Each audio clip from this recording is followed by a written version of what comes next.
চলুন যিনি গেস্ট আছে তার সঙ্গে পরিচিত হই। প্রথমে আপনার নামটা একটু বলেন। আমার নাম মেঘলা। মেঘলা, বয়স কত? 34। 34। তো মেঘলা, 34 বছর বয়সের যে গল্পটা আপনি আজকে এখানে বলতে যাচ্ছেন, এটা আমাদের সমাজের অনেক নারীরই গল্প, কিন্তু তারা কখনো সাহস করে মুখ ফুটে বলে না। এবং আপনি আজকে সাহস করে এখানে এসেছেন, এবং নিশ্চয়ই কোনো না কোনো মেসেজ আছে যে কারণে আজকে আপনি গল্পটা বলতে চান, যেটা সম্পর্কে আমি এখন পর্যন্ত ক্লিয়ার না। কিন্তু আপনার এই গল্পটার, যেটা আমি দেখলাম, প্রায় 1 যুগেরও বেশি সময় ধরে এই ভুল বা অপরাধের সঙ্গে জড়িয়ে থাকা, যাই বলি না কেন আমরা, তাই কি?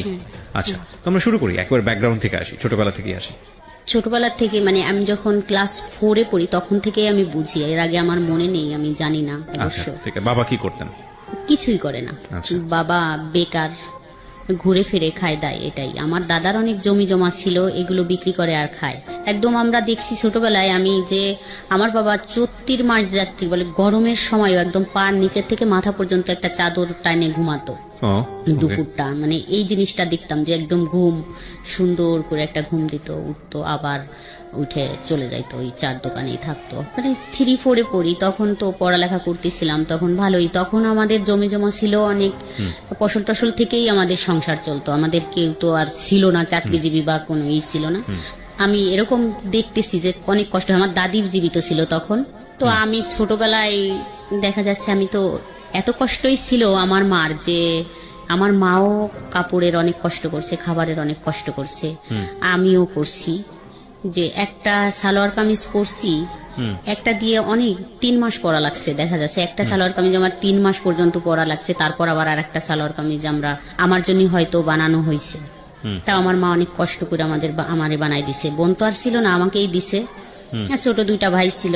এরকম হয়েছে যে খাবারের কষ্টটা বলি, যে একটু যে চাউল না থাকলে আমার মা শাক রান্না করে খাওয়াইছে, পুঁই শাক রান্না করে খাওয়াইছে। আমার মনে আছে হয়তো একবারের কথা, যে আমরা একদিন বিকালবেলা খুব কান্নাকাটি করতেছিলাম, আমার মা কান্নাকাটি করে যে পুঁই শাকটা আছে ওটা তুলে এনে রান্না করে খাওয়াচ্ছিল, যে এটা খাও, পরে ভাত রান্না করে তোমাদের খাইতে দেওয়া হবে।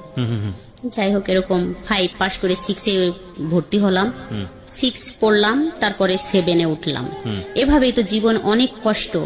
তো 7-এ ওঠার আগে একটু বলি যে যখন আমি 5-6-এ পড়ি তখন সাবান কিনা, আমি সাবান চিনতাম না আসলে, আমি সাবানটা কাকে বলে এটা জানতাম না। 5-6-এ পড়া অবস্থায় জানতেন না? না, আমি বাসায় কি মানে প্রসাধনী সামগ্রীতে সাবান ছিল না, এরকম আমি কখনো আমি চিনতামই না সাবান কাকে বলে। ও মাই গড। তো একবার খুব কান্নাকাটি করলাম, একটা ঈদের সময় যে আমাকে একটা সাবান কিনে দেওয়া হোক। আমার দাদি আমাকে আমার চুল ধুয়ে দিত মাটি দিয়ে। ও আচ্ছা। আমার দাদি ছিল জীবিত, তো আমাকে নদীতে নিয়ে যাইতো গোসল করার জন্য। আমাদের ডাঙ্গা এলাকা, পানি খুব কম থাকতো, নদী ছিল পাশে বারাসিয়া, ওখানে নিয়ে যাইতো। আমাকে বলতো যে এই মাটি দিয়ে চুল ধুয়ে দিলে তোমার চুল অনেক সুন্দর হবে। উনি ধুয়ে দিত আমার চুলগুলা মাটি দিয়ে। মানে এতটা কষ্ট। তো একবার আমি 5-এ মনে হয় না 6-এ পড়ি, তো কান্না করতেছিলাম ঈদের আগে যে আমাকে সাবান কিনে দিতে হবে, না হলে আমি ঈদের দিন গোসলই করবো না। তা আমার বাবা আমাকে 5 টাকা দিয়ে একটা কসকো সাবান নিয়ে আসে, ছোট্ট একটা কসকো সাবান এনে দেয়। আমি খুব যত্ন সহকারে সাবানটা ব্যবহার করছিলাম অনেক দিন, 15 দিনের মতো। এভাবেই জীবন কাটতেছিল খুব কষ্টের ভিতর দিয়ে। যখন পরীক্ষা আসবে 7-এর, তখন আমি বাসে আমাকে একটা লোক দেখে এবং জিজ্ঞেস করে যে তোমার নাম কি। আচ্ছা, বাসে দেখে। তখন আমি আমার নামটা বলি আর বাবার নামটা, কিন্তু আমি একটু দুষ্টু ছিলাম, মানে খুব একটু চালু ছিলাম তখন। তো আমার নামটা বললাম এবং বাবার নাম জিজ্ঞেস করলে আমি একটু মানে থমকে গেলাম যে বাবার নাম কেন জিজ্ঞেস করে। তো আমি কি বলবো, বাবার নামটা মিথ্যে বলবো নাকি? আবার বললাম যে বাবার নাম মানুষ মিথ্যে বলে নাকি, বাবার নামটা সঠিকই বলতে হয়, নাহলে তো কি। মানে একটু দ্বিধাদ্বন্দ্ব করে 1 মিনিট ভাইবে বললাম যে না, বাবার নাম এটা। কিন্তু আমি নামলাম আমাদের গ্রামের মাঝখানে, যেখানে আমাদের বাড়ি তার থেকে মাঝখানে নেমে গেলাম। তা উনি ওইটা ফলো করছে যে এখানে নামছে মেয়েটা। তো নামার পর উনি পরের দিন ওইখানে এসে নামছে, নাইমে জিজ্ঞেস করছে আমার বাবার নাম ধরে যে অমুকের বাড়ি কোনটা। তা ওইখানের মানুষ বলছে না, এইখানে তো তার বাড়ি না, তার বাড়ি হচ্ছে ওই পাড়া, অন্য একটা পাড়া। তা বলছে তার একটা মেয়ে আছে এই নাম। তা বলছে যে হ্যাঁ ওই পাড়া বাড়ি। তা উনি ওইখান থেকে আবার বাঁচে উঠে আমাদের এই পাশে আসছে। তখন সকাল 9টা বাজে, আমি গোসল করে স্কুলে যাবো দেখে রেডি হচ্ছি। এখন আমি দেখি ওই লোকটা আমাদের বাড়ি আসে, তা আমি ওই লোকটারে দেখে প্রথমত হাসি দিছি, বুঝতে পারছি যে কিছু একটা রং আছে, হয়তো ওই লোকটা আবার কালকে দেখলাম বাঁচের ভিতর, আজকে কেন। দেখলাম যে আমার বাবার সাথে কথা বলতেছে, তখন আমার বাবা বাসায় ছিল। আচ্ছা, তো আমার বাবার সাথে কথা বলতেছে, তো আমার বিয়ের ব্যাপারে মনে হয় সম্ভবত আমার বিয়ের ব্যাপারে কথা বললো। তা আমি তখন স্কুলে চলে গেলাম, তো ওনারা কি কথা হয়েছে তা তো আমি জানি না। যাই হোক, স্কুল থেকে আসলাম, শুনলাম যে আমাকে নাকি দেখতে আসবে ছেলে পক্ষ থেকে কালকে। তা বললো যে কালকে তো বৃহস্পতিবার, ওই দিন মনে হয় বুধবার ছিল, তো বৃহস্পতিবারের দরকার নাই, তো স্কুলে থাকবে এটা, মানে আমার কথা বললো, তো স্কুলে থাকবে, তাহলে শুক্রবারে আসুক। আইসে আমাকে দেখলো, দেখার আগে আমার একটা ফুপি ছিল, উনি ওই ফুপিকে দেখে, দেখার পর তো বলে যে আমি এই মেয়েই বিয়ে করব। পরের ঘটনা জানছি এই মেয়েটা অনেক সুন্দর, আমি এই মেয়েই বিয়ে করব। যাই হোক, উনাকে দেখে পছন্দ করে সবাই। তারপরে যখন ওই ফুপি আমাকে নিয়ে আসে, মানে আমাকে একটা ড্রেস গোলাপি কালার, আমার মনে আছে, গোলাপি একটা ড্রেস, একটা পন্স পরা ছিল আমার, আমাকে নিয়ে আইসে পরে আমার ভাসুর দেখে বললো না না, ওই মেয়ে অনেক বয়স্ক, ওই মেয়ের দরকার নাই, এইটাই নিব আমরা। যাই হোক, এভাবে দেখে চলে গেল। ওই দিন আবার সকালে আসছে ওরা, 8টা-9টা বাজে, তখনই আইসে সারাদিন আমাদের বাড়ি ছিল। তো উনি হচ্ছে যার সাথে আমার বিয়ে হবে, উনি একটু বাইরে ওয়াশরুম না বলতে মানে বাইরে গেছিল, তো বাইরে থেকে হাইটে আসতেছিল। হাইটে আসা দেখে আমার মা সে দেখে বলতেছিল যে ছেলেটা কিন্তু আমার পছন্দ হয় নাই। আচ্ছা, আমার বাবাকে বললো যে দেখো, তুমি যে মেয়েটাকে বিয়ে দিবা নিয়ে বসায় রাখছো সন্ধ্যা পর্যন্ত, দেখে চলে যাইতো, তারপর কিছু বলতে, কিন্তু এই যে বসায় রাখলে সন্ধ্যা পর্যন্ত, তো ছেলেটা দেখে কিন্তু আমার ভালো লাগলো না। তো আমি ভিতরে দেখলাম যে আমার আব্বা আর আমার মা ঝগড়াঝাটি করতেছে, মানে একটু কথা কাটাকাটি করতেছে, যে তোমার সব সময় খালি খুদ ধরাধরি। বললো যে না, একটু বয়স্ক মনে হয় ছেলেটার হচ্ছে পাটা মনে হয় খোড়া, এটা বললো, একদম ডাইরেক্ট বললো যে পা খোড়া, মানে হাঁটতে পারে না, এরকম মনে হলো, এই জন্যই এত সময় বসেছিল, উঠে নাই। তো এই ছেলের সাথে মেয়ে দেওয়ার দরকার নেই, বা দিব না, আমার মেয়ে নিয়ে আমি দরকার হলে বাবার বাড়ি চলে যাবো। আচ্ছা, তা আমার বাবা খুব রাগারাগি করলো, বললো যে এত কথা বলো না, মানে ওদের টাকা পয়সা আছে, অনেক চাকরিজীবী ছেলে টেলে আছে, বিসিএস কেডার অফিসার আছে ফ্যামিলিতে, অনেক ভালো ভালো, এটা দেখে মানুষ তো খালি ছেলে দেখে বিয়ে হয় না, আশেপাশে একটু দেখতে হয়, তাই কথাবার্তা বললো। যাই হোক, ওরা চলে গেল। তো এটা নিয়ে খুব গ্যাঞ্জাম চলতেছিল। তো আমাদের বাড়ির থেকে সবাই দেখতে যাবে আমার হাজবেন্ডদের বাড়ি, তো গেল আমার দাদা টাদা, মানে মুরব্বী যারা, এরা গেল 12-13 জন, একদম ছোট বাচ্চা টাচ্চা কাউকে নিল না আর কি, 15 বছরের নিচে কাউকে নেয়নি, তারও উপরে কাউকে নেয়নি, 20 বছর বয়সেও কাউকে নেওয়া হয়নি, শুধুই একদম মুরব্বী 12-13 জন লোক গেল দেখার জন্য। তারা সবাই সম্মতি দিল যে হ্যাঁ চলে, মানে ওই বংশীয় দিক দিয়ে এবং টাকা পয়সা আমার বাবার থেকে, ওই যে আমার বাবা তো গরিব, বংশীয় দিক দিয়ে টাকা পয়সা এসে শান্তিতে থাকবে মেয়েটাই, এই হিসাবে চলে। সামনে সবে বরাত আসে, সবে বরাতের ভিতরে আমার বিয়ে হয়ে যায়, 15 দিনের ভিতরে আমার বিয়ে হয়ে যায়। আচ্ছা, তো আপনি কি বুঝতে পারছিলেন ওই সময়টাতে বিয়ে মানে কি? আমি আসলে আমি যখন আমার বিয়ে ঠিক হয়ে যায়, একদম দিন পড়ে যায়, দেখা দেখির ভিতর আমি অতটা বুঝতাম না, হাসি খুশি ছিলাম, কোনো কিছুই না।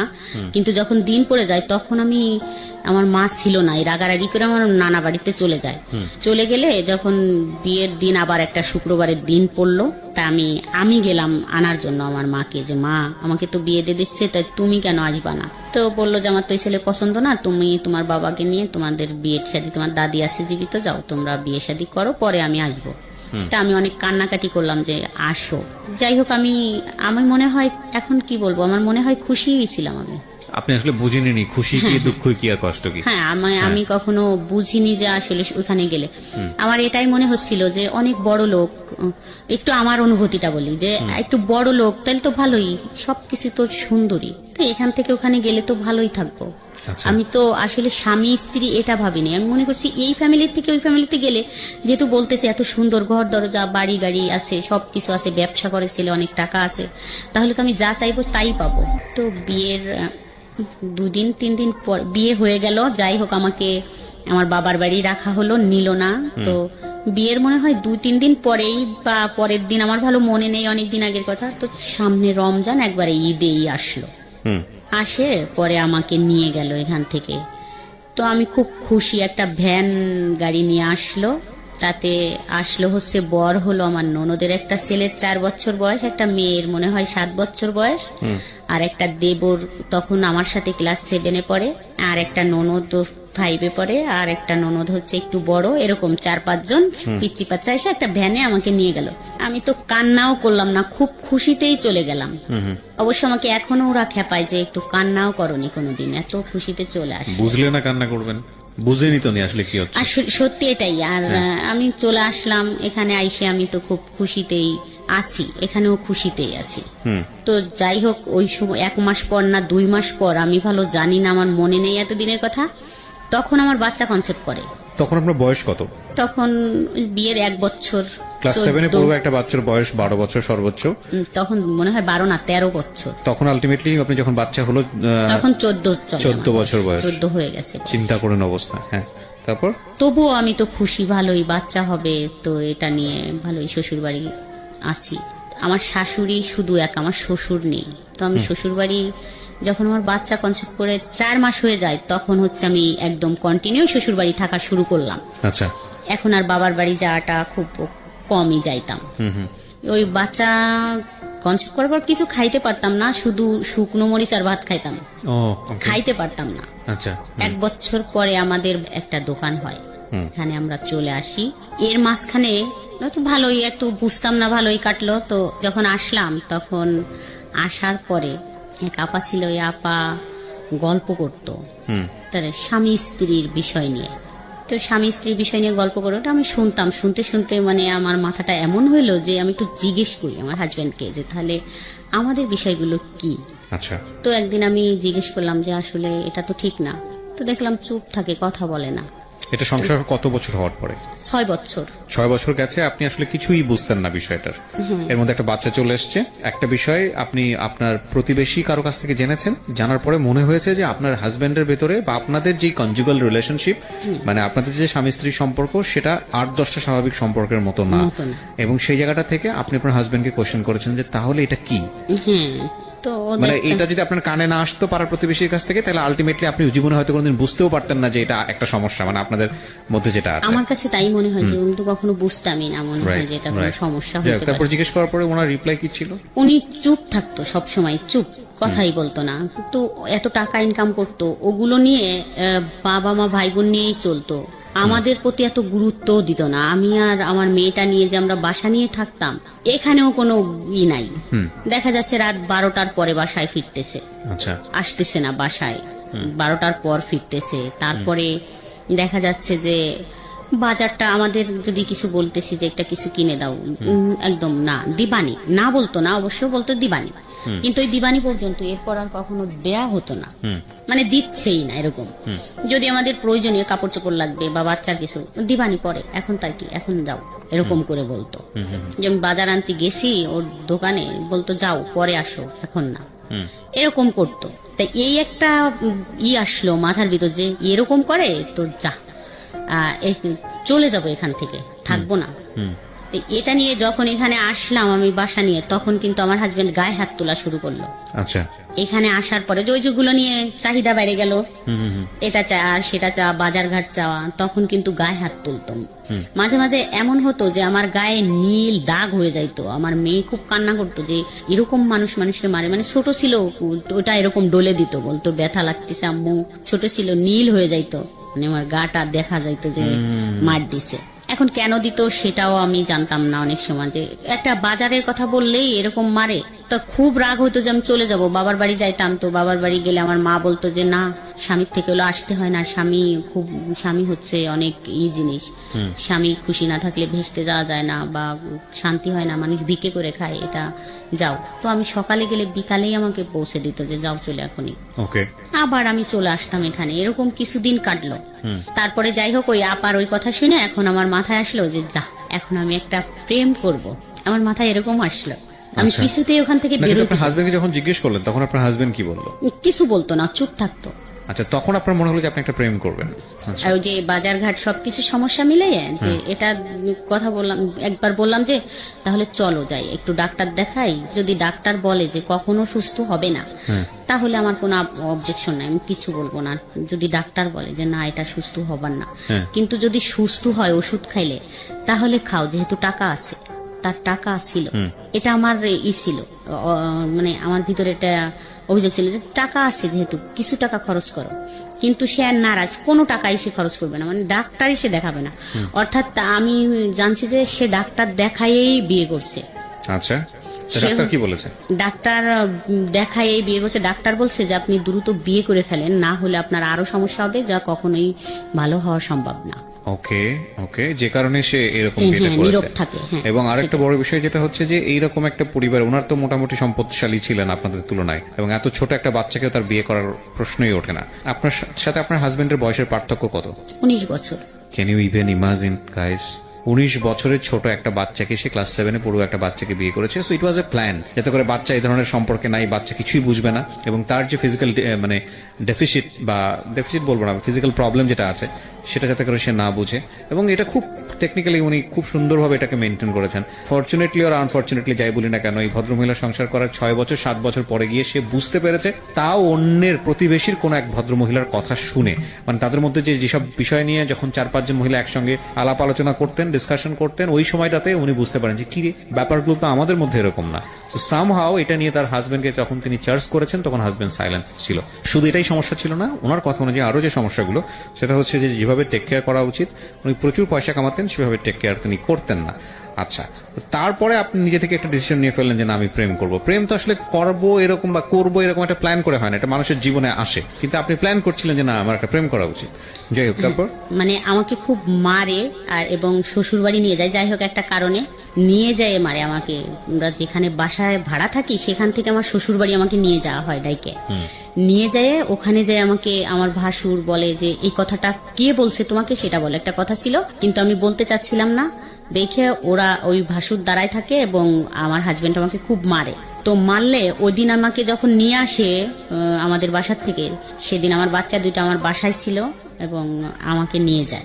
নিয়ে যাওয়ার পরে আমি পথেই ভাবতেছিলাম যে আমার কপালে আজকে কষ্ট আছে, কিন্তু যদি এরকম কিছু হয় বিনা অপরাধে আমাকে যদি মারে তাহলে আমি আর এই দুটা নাম থাকবে না। আমার হাজবেন্ড আর আমার নামটা মনে মনে ভাবে বললাম যে এই দুটা নাম পাশাপাশি থাকবে না, এর সাথে এই নাম দুইটা ডিলেট হয়ে যাবে, কিন্তু একটা নাম পাশাপাশি বসবে। তো যাই হোক ওখানে যে এরকম কিছুই ঘটলো। তারপরে তো আইসে ভাবতে শুরু করলাম যে আমি এমন একটা ছেলের সাথে রিলেশন করব যে সে গুন্ডা হবে, মানে যাতে করে আপনি প্রতিশোধ নিতে পারেন। হ্যাঁ, আমি প্রতিশোধ বলতে আমি যদি বলি যে ওকে মাইরে ফেলো, যাতে মাইরে ফেলে আমাকে নিয়ে যাইতে পারে, মানে সে খুব ক্ষমতাশালী হোক, এরকম ভাবতাম যে আমি যা বলবো সে তাই শুনবে। আমাকে নিয়ে গেলে আমার হাজবেন্ডরা তো অনেক প্রভাবশালী, মানে ক্ষমতার দিক দিয়ে টাকার দিক দিয়ে না থাকলেও যাতে এইটা সে ট্যাকেল দিতে পারে। আচ্ছা, এখানে একটা বিষয় খেয়াল রাখবেন, আমি সবসময় যে কথাটা বলি আপনাদেরকে সেটা হলো প্রত্যেকটা অপরাধ কিংবা ভুলের পেছনে একটা নির্দিষ্ট কারণ থাকে, এবং এই কারণ ছাড়া কখনোই ভুল বা অপরাধের জন্ম হয় না। যেমন ধরুন ভদ্রমহিলা এখন গল্পের যে জায়গাটিতে আছে সেই জায়গাটি থেকে যদি একটা টার্ন নেয় এরকম ভাবে যে না একসময় সে এরকম একটা সম্পর্ক করলো এবং তার হাজবেন্ডকে মেরে ফেললো। আমরা গণমাধ্যমে, পত্রপত্রিকায়, মিডিয়াতে যেসব জিনিস আমরা দেখি যে একটা ঘটনা একেবারে যখন এক্সট্রিম পর্যায়ে চলে যায় তখন সেটা চলে আসে। যেমন ধরেন কিছুদিন আগে এরকম একটা খবর আপনারা হয়তো সোশ্যাল মিডিয়াতে দেখেছেন যে একজন ভদ্রমহিলাকে অ্যারেস্ট করা হয়েছে, পুলিশ অ্যারেস্ট করেছে, এবং সে অ্যারেস্ট করার সঙ্গে সঙ্গে জবানবন্দি দিয়েছে যে সে তার হাজবেন্ডকে ঠান্ডা মাথায় খুন করেছে, খুন করে ওয়ার্ড ড্রয়ারে রেখে দিয়েছিল 6 দিন বা 7 দিন। এখন এইটা ডিরেক্টলি যখন একটা পত্রপত্রিকা বা মিডিয়াতে চলে আসে তখন আপনি শুধু এটুকুই জানেন কি করেছে, মহিলাটা তার হাজবেন্ডকে খুন করেছে এবং মহিলা দেখা যাচ্ছে কানতে কানতে সেটা সে একটা স্টেটমেন্ট দিচ্ছে কি যে আমি আমার হাজবেন্ডকে খুন করেছি, খুন করে তাকে একেবারে ড্রয়ারে রেখে আমি অফিসে করেছি। ভদ্রমহিলা গার্মেন্টসে কাজ করে, অফিস করে এসে 2 দিন যাবত সে অফিস করেছে, তারপরে গিয়ে এসে ধরা পড়েছে। তো আপনি তখন মহিলাটাকে কি ভাববেন? নিঃসন্দেহে খারাপ ভাবেন। ইনফ্যাক্ট এটা খারাপ কাজ, ভয়ঙ্করতম খারাপ কাজ, অপরাধ করেছে সে, শাস্তি পাওয়ার যোগ্য।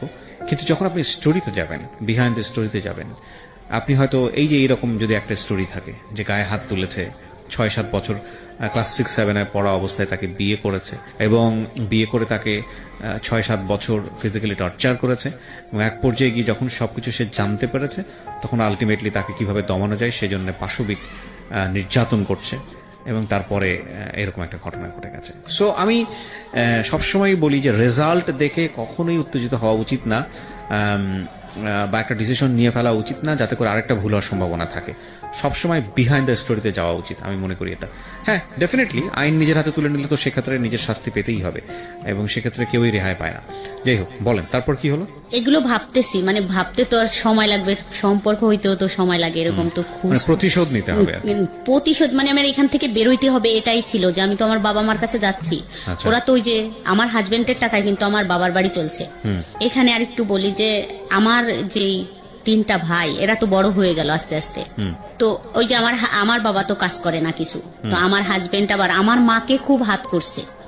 মানে এখান থেকে কিছু টাকা পয়সা ওখানে দেয়, যেটা একটু সংসার চলে, হয়তো মাসে 2-3 হাজার বা 5,000 টাকা দিলেও দিয়ে তাদের একটু চলতেছে। এই জন্য হচ্ছে আমার হাজবেন্ডের সাপোর্ট নিত। আচ্ছা, মানে আপনার সাপোর্ট নিত না আপনার না family? না, কখনোই আমার সাপোর্ট তো তারা কখনো নেয়নি বা নেয় না। সব সময় বলে যে ও ভালো মেয়ে না, ও ভালো না, ও ভালো না, এরকম করে বলে। পরে এসে দেখা যাচ্ছে আমার আবার একটা বাচ্চা কনসেপ্ট করলো, তো সেখানে আমার একটা ছেলে হয়। আচ্ছা। তো ছেলে হওয়ার পরে আমার হাজবেন্ড আবার এই সময়, ছেলের যখন 5-7 মাস বয়স, তো তখন আমার হাজবেন্ড আবার পাগল হয়ে যায়, মানে ব্রেন শর্ট হয়ে যায় ওর।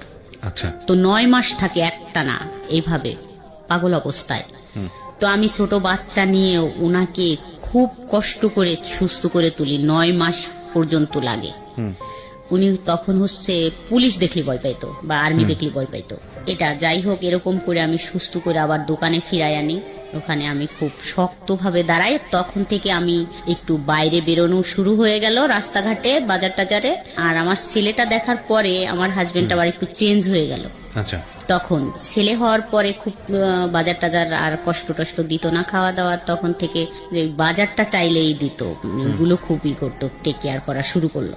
তখন আবার একটু হলো, কিন্তু আমার মনের ভিতর ওটাই হয় যে আমি ভালো একটা ছেলে পেলে সম্পর্ক করে এখান থেকে চলে যাব। এটা কিন্তু আমি ভুলিনি, মনে মনে রাইখেই দিছি। তো এইভাবে আরো কিছুদিন চলে যায়, যার পরে আমার হাজবেন্ডও সুস্থ হইলো। আর আমিও, আমারও আবার একটা টিউমার হয় পেটে, সেটার অপারেশন হয়, আমিও সুস্থ হই। যাই হোক, আমার ছেলে মেয়ে দুইজনই মানে লেখাপড়া, মানে ছেলের বয়স 3 বছর হয়ে যায়, লেখাপড়া করানোর মতো সময় এসে যায়। তো মেয়ে হচ্ছে তখন 3তে পড়ে মনে হয় মেয়েটা। তখন আমাদের এই বাসার পাশে এক বাসায় একটা ছেলে আসে। আচ্ছা। ছেলেটা হাফেজ 30 পাড়ার, আর এসএসসি পরীক্ষা দেবে বোধ হয় ওকে। তখন। তো আইসে ও পড়াতো, আরবি পড়াতো, পাশে আর 2-3টা বাচ্চাকে পড়াতো। তাই ওই ভাবি আমাকে একদিন ডাইকে বললো যে, ভাবি আপনার মেয়েকে পড়াবেন, তো তার ছেলে আরবি পড়ায়, তো কোরআন শরীফটা তাড়াতাড়ি শিখে যাবে, তো পড়ান। বললাম আচ্ছা ঠিক আছে, কখন পড়ায়? বিকালে। বললাম ঠিক আছে, কালকে থেকে পড়বে। তা ও বলে দিল ছেলেটাকে, আর আমার মেয়েটাকেও আমি দিয়ে আসলাম। আচ্ছা। তো মেয়ে পড়তে যায় দেখে ছেলেও বলে যে আমিও যাব, ও পড়তে যায়। একদিন ওই ছেলের নাক ধরে হচ্ছে টান দিছে এরকম। আচ্ছা। ওই ছেলেটা যে পড়ায়, আচ্ছা আচ্ছা, ওকে। টান দিলে নাকটা মনে হচ্ছে ভেঙে গেছে এরকম। তো আমি পরের দিন দেখে বললাম নাকে কি হয়েছে? তো বললো কি, হুজুর আমার নাক ধরে টান দিছে, তাই এরকম হয়ে গেছে। তা আমি তখন হচ্ছে যাই বলি যে আপনি যে নাকটা ধরে এরকম টান দিলেন, দেখেন তো কি হয়েছে। আমি তো বুঝতে পারিনি, ওর ওরকম, ও ফর্সা মানুষ, এই জন্য ও নাকটা এরকম লাল হয়ে গেছে। আচ্ছা। এই প্রথমই কথা। তারপরে যাই হোক, ও ওখানে পড়াচ্ছে। ওই ভাবির হাজবেন্ড হচ্ছে চাকরি করে, দুপুরি বাসায় আসে, তো 4-5টা বাচ্চা চিল্লাচিল্লি, ইনার একটু ডিস্টার্ব হয়।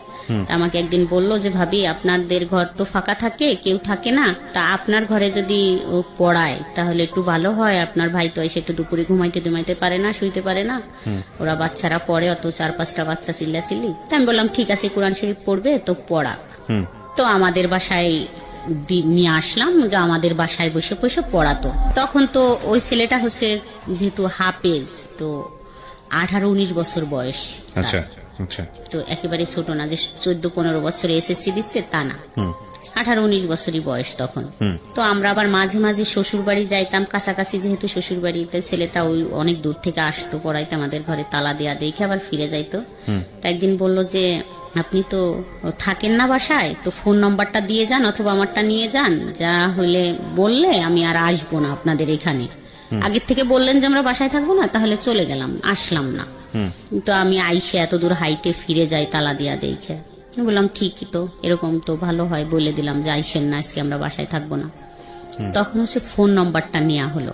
আচ্ছা, তো তখন আমার ছেলের বয়স তো 3 বছর হয়ে গেছে, ছেলে স্কুলে দিব এরকম টাইম। তা একদিন আমাদের ওইখানে খুব বড় সড়ো মেলা হয়, সেই মেলার জন্য আমরা যাচ্ছিলাম, কিন্তু আমি আর যাইতে যাইতে যেটা ফোন দিব মনে ছিল না। আচ্ছা, তো আমি যাইয়ে সন্ধ্যার সময় ফোনটা দেই নাম্বারে যে হুজুর আমরা তো চলে আসছি, মনে নেই আপনাকে বলে আসতি, আমরা তো 2-3 দিন থাকবো। তা বললো আমি তো দুপুরে গেছিলাম, আপনাদের তালা দিয়া দেখছি। বলছি হ্যাঁ আমার মনে ছিল না, আপনাকে একটু বলে আসবো। ওকে। তারপরের দিন 10টার দিকে আবার ফোন দিছে ছেলেটা, বলতেছে যে আপনারা কখন আসবেন। বললাম আজকে তো আসবো না। আবার 4-5 মিনিটের মতো কথা হলো, আবার বিকালে ফোন দিছে, কেন আসবেন না, চলে আসেন।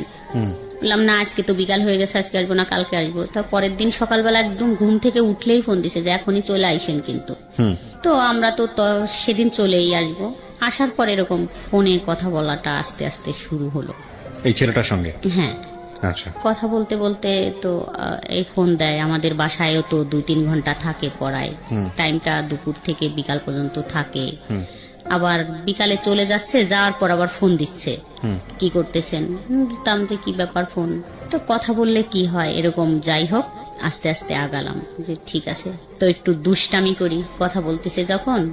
কিন্তু আমার মনের ভিতর আছে যে আমি তো এরকম ছেলের সাথে কথা বলবো না, ফাজলেমি করি, ফোন যেহেতু দিচ্ছে একটু কথা বলি।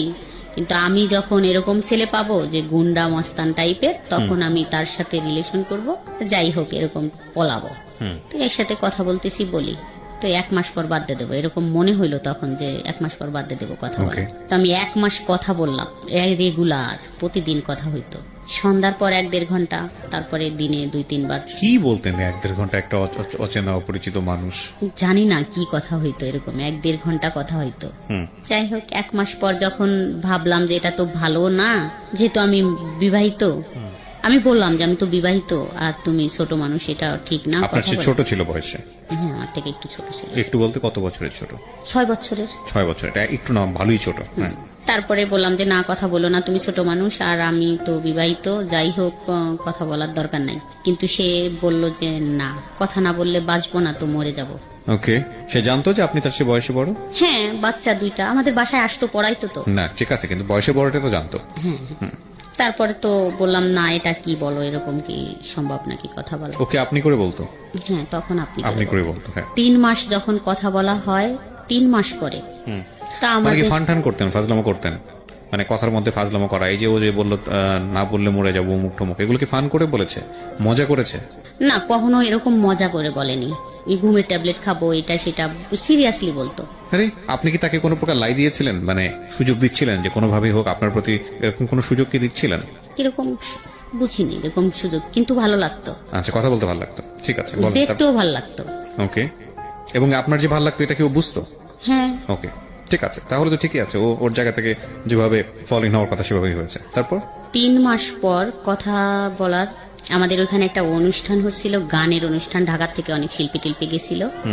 অবশ্য সেদিন প্রথম বলল যে এখানে যাওয়া যাবে না, যেহেতু ও হুজুর, মানে ও তো হাফেজ ছিল 30 পাড়ার। তো আমি একটু যেহেতু এরকম সাজুগুজু করতাম, এগুলো থেকে শুরু করলো যে না এরকম সাজা যাবে না, বোরখা পরে চলতে হবে বা মুখ টুক ঢাকতে হবে, পর্দা করতে হবে, নামাজ পড়তে হবে। তো নামাজে ফুল ফিট চলে আসলাম, 5 ওয়াক্ত নামাজ পড়া। তো পর্দা করতে হবে, পর্দার জন্য খুবই দিল যে পর্দা করতে হবে, মুখ খুলে কারো সামনে যাওয়া যাবে না কোনো ছেলে মানুষের, আর ওইখানে গানে তো যাওয়াই যাবে না এবং বাচ্চাদেরও যাইতে দেওয়া যাবে না। বললাম ছোট বাচ্চা, এত বড় অনুষ্ঠান, সবাই তো চলে যাচ্ছে, নিয়ে যাক। তা পাশের এক ভাবি এসে বলল যে ভাবি যাবেন না? বললাম যাবো তো, আমি তো একটু কাজ করব, তো যাবো একটু পরে, আপনি বাবুদের নিয়ে যান। তা ওই ভাবি দুজনেই নিয়ে গেল, ছেলে এবং মেয়েকে নিয়ে গেল। নিয়ে যাওয়ার পরে ওরা ওইখানে দেখতেছে অনুষ্ঠান, কিন্তু ও ছেলেটা আমাদের বাসায় আসলো তো দেখার জন্য যে আমি গেছি কিনা। কোন ছেলেটা? যে ছেলেটা পড়ায়? হ্যাঁ, যে ছেলেটা পড়ায়, ওই ছেলেটা আমাদের বাসায় আসলো। আসার পরে দেখলো যে আমি কাজ করতেছি, যাইনি। তো আমাদের ঘরে আসলো, তখন ওই পাড়ার মানে কেউই বাচ্ছিল না, সবাই গেছিল, শুধু আমি যাইনি। মানে মোটামুটি পাড়া ফাঁকা, ঘর ফাঁকা। আপনার হাজবেন্ড দিনের বেলা কোথায় থাকতো? দোকানে বিজনেসের কাজে ব্যস্ত থাকতো। হ্যাঁ, আমাদের দোকান আছে, তো সকাল 8টায় চলে যায় আর রাত 11টায় আসে। এর মাঝখানে কোনো খোঁজ খবর নাই? না, আসতো না। এটা কি আপনার এই যে ছেলেটা পড়াতো বাড়িতে, এও জানতো বিষয়টা? হ্যাঁ। তারপর তারপরে আসলো, বসলো, তো কথা বলতেছিলাম আমরা ঘরের ভিতরেই। তো প্রথম জড়াই ধরলাম আমি, মানে বসে আছে এমনি যায় জড়াই ধরলাম 3 মাস পর কথা বলার। তারপরে তো ও মাথা নিচু করে বসে আছে, ভয় পাচ্ছিলাম আমিও। তারপরে ও বলল যে ঠিক আছে তুমি যাবা না ওখানে গান শুনতে, ওটা ভালো জিনিস না, তুমি থাকো, তাহলে আমি চলে যাই। তো ও চলে গেল। চলে যাওয়ার পরে এরকম তো 1 বছর কথা হইলো আমাদের। এইরকম বাসায় যাওয়া আসা? হ্যাঁ, তো প্রতিদিন আসে ও পড়াইতে, ওটাই। তাই ছাড়া এমনি হয়তো কখনো আসলে আমি শুয়ে আছি, হয়তো আমার পায়ে হাত দিল, পাটা একটু হাত দিল, এরকম হয়তো আমার মাথায় হাত দিল বা আমার চুলে একটু হাত দিল, এরকমই হাত দিত। তারপরে বিষয়টা কি দাঁড়াচ্ছে যে আপনারা কি দুজনকে ভালোবেসে ফেললেন, নাকি এটা অন্য কোনো ধরনের সম্পর্ক ছিল? না, দুজনকে ভালোবেসে ফেললাম। মানে এরকম হইলো যে আমি তো কান্না করতাম আর বলতাম যে এরকম এরকম, আমি তো ভাবছি যে আমি এরকম একটা ছেলেকে ভালোবাসবো, আমি তো থাকবো না এখানে। তা ও বলতো যে ঠিক আছে আমি তোমাকে ওখান থেকে নিয়ে যাব, আর রাখবো না ওখানে, মানে আমার একটু সময় দাও, আমি নিয়ে যাব। এরকমই কথা চলতো। মানে আপনার এই অতীত জীবন সম্পর্কে বা আপনার সংসার জীবন সম্পর্কে আপনি তাকে বলতেন, শেয়ার করতেন? বলতাম। তারপরে তো এরকম 1 বছর কথা হলো, ও ম্যাট্রিক পাশ করলো। এখন ওদের বাসার থেকে তো ওকে বলে যে চাকরি বাকরি করো, তো বসে থাকা যাবে না। তো একবার ঢাকায় আসতো, কান্নাকাটি করতো, আমি থাকতে পারি না, তোমাকে থুয়ে থাকতে পারি না, এরকম বলতো। তারপরে যখন এরকম কিছু হয় তখন আমি কখনো তো কোনো ছেলের সাথে এইভাবে মিশিনি। আমার ক্লাস 7 থেকে বিয়ে হয়ে যায়, আমি তো আমার হাজবেন্ডের সাথেই থাকতাম একসাথে এখানে বাসায়। তো এরকম কিছুর পরে আমি ভাবলাম যে এরকম আবার পৃথিবীতে কিছু আছে, এত সুন্দর মানুষ হইতে পারে, এত ভালো লাগা থাকতে পারে, বা এত মানুষকে এত ভালোবাসতে পারে, এরকম আরো বেশি কনফিডেন্সের সাথে হয়ে গেলাম যে না, এটাই তো সবকিছু, এরকমই তো সব, এটা কি। তো আমি তখন মনে মনে ভাবলাম যে যাই হোক, ধরেই রাখবো সারা জীবন, কখনোই আর ছাড়ে যাব না। তো অনেক কান্নাকাটি করলাম, কথা বললাম, বললো যে চিন্তা করো না, আমি শুধুই তোমার, অন্য কারো না। আবার কথাবার্তা বলা শুরু, কথা বলতে বলতে এরকম তো মনে করেন 3 বছর হয়ে যায়। 3 বছর পর একটা বিয়ের অনুষ্ঠান থাকে, ও যায় সেখানে। যাওয়ার পরে বলে যে আমি তো একটা বিয়ের অনুষ্ঠানে আসছি, ফোন দিয়ে তুমি কি এখানে আসবা? তো বললাম ঠিক আছে, আমি রান্না টান্না করি, তারপর রেডি হইলে তুমি নিয়ে যাও। তারপর আমি রান্না শেষ করে আমি তো আমার বাচ্চাদের রাইখে সবকিছু বুঝাই দিয়ে তো বললাম যে ঠিক আছে তোমরা থাকো, আমি যাবো আর আসবো। আমাকে মোটরসাইকেলে নিয়ে যায়। নিয়ে গেলে আমার হাজবেন্ড বাসায় আসে 12টার দিকে, আমি মনে হয় 11টার দিক বেরোই, বা 10:30 11টা এরকম বাজে। তো 12টা বা 12:30টায় আমার হাজবেন্ড বাসায় আসে। তখন আইসে মানে আমাকে দেখে না, ওদের দুজনকে দেখে যে ওরা দুজন বাসায় একা আছে, আমি নেই। তো তখনইও ওই ছেলেটাদের, আপনার 2 বাচ্চাকে দেখে।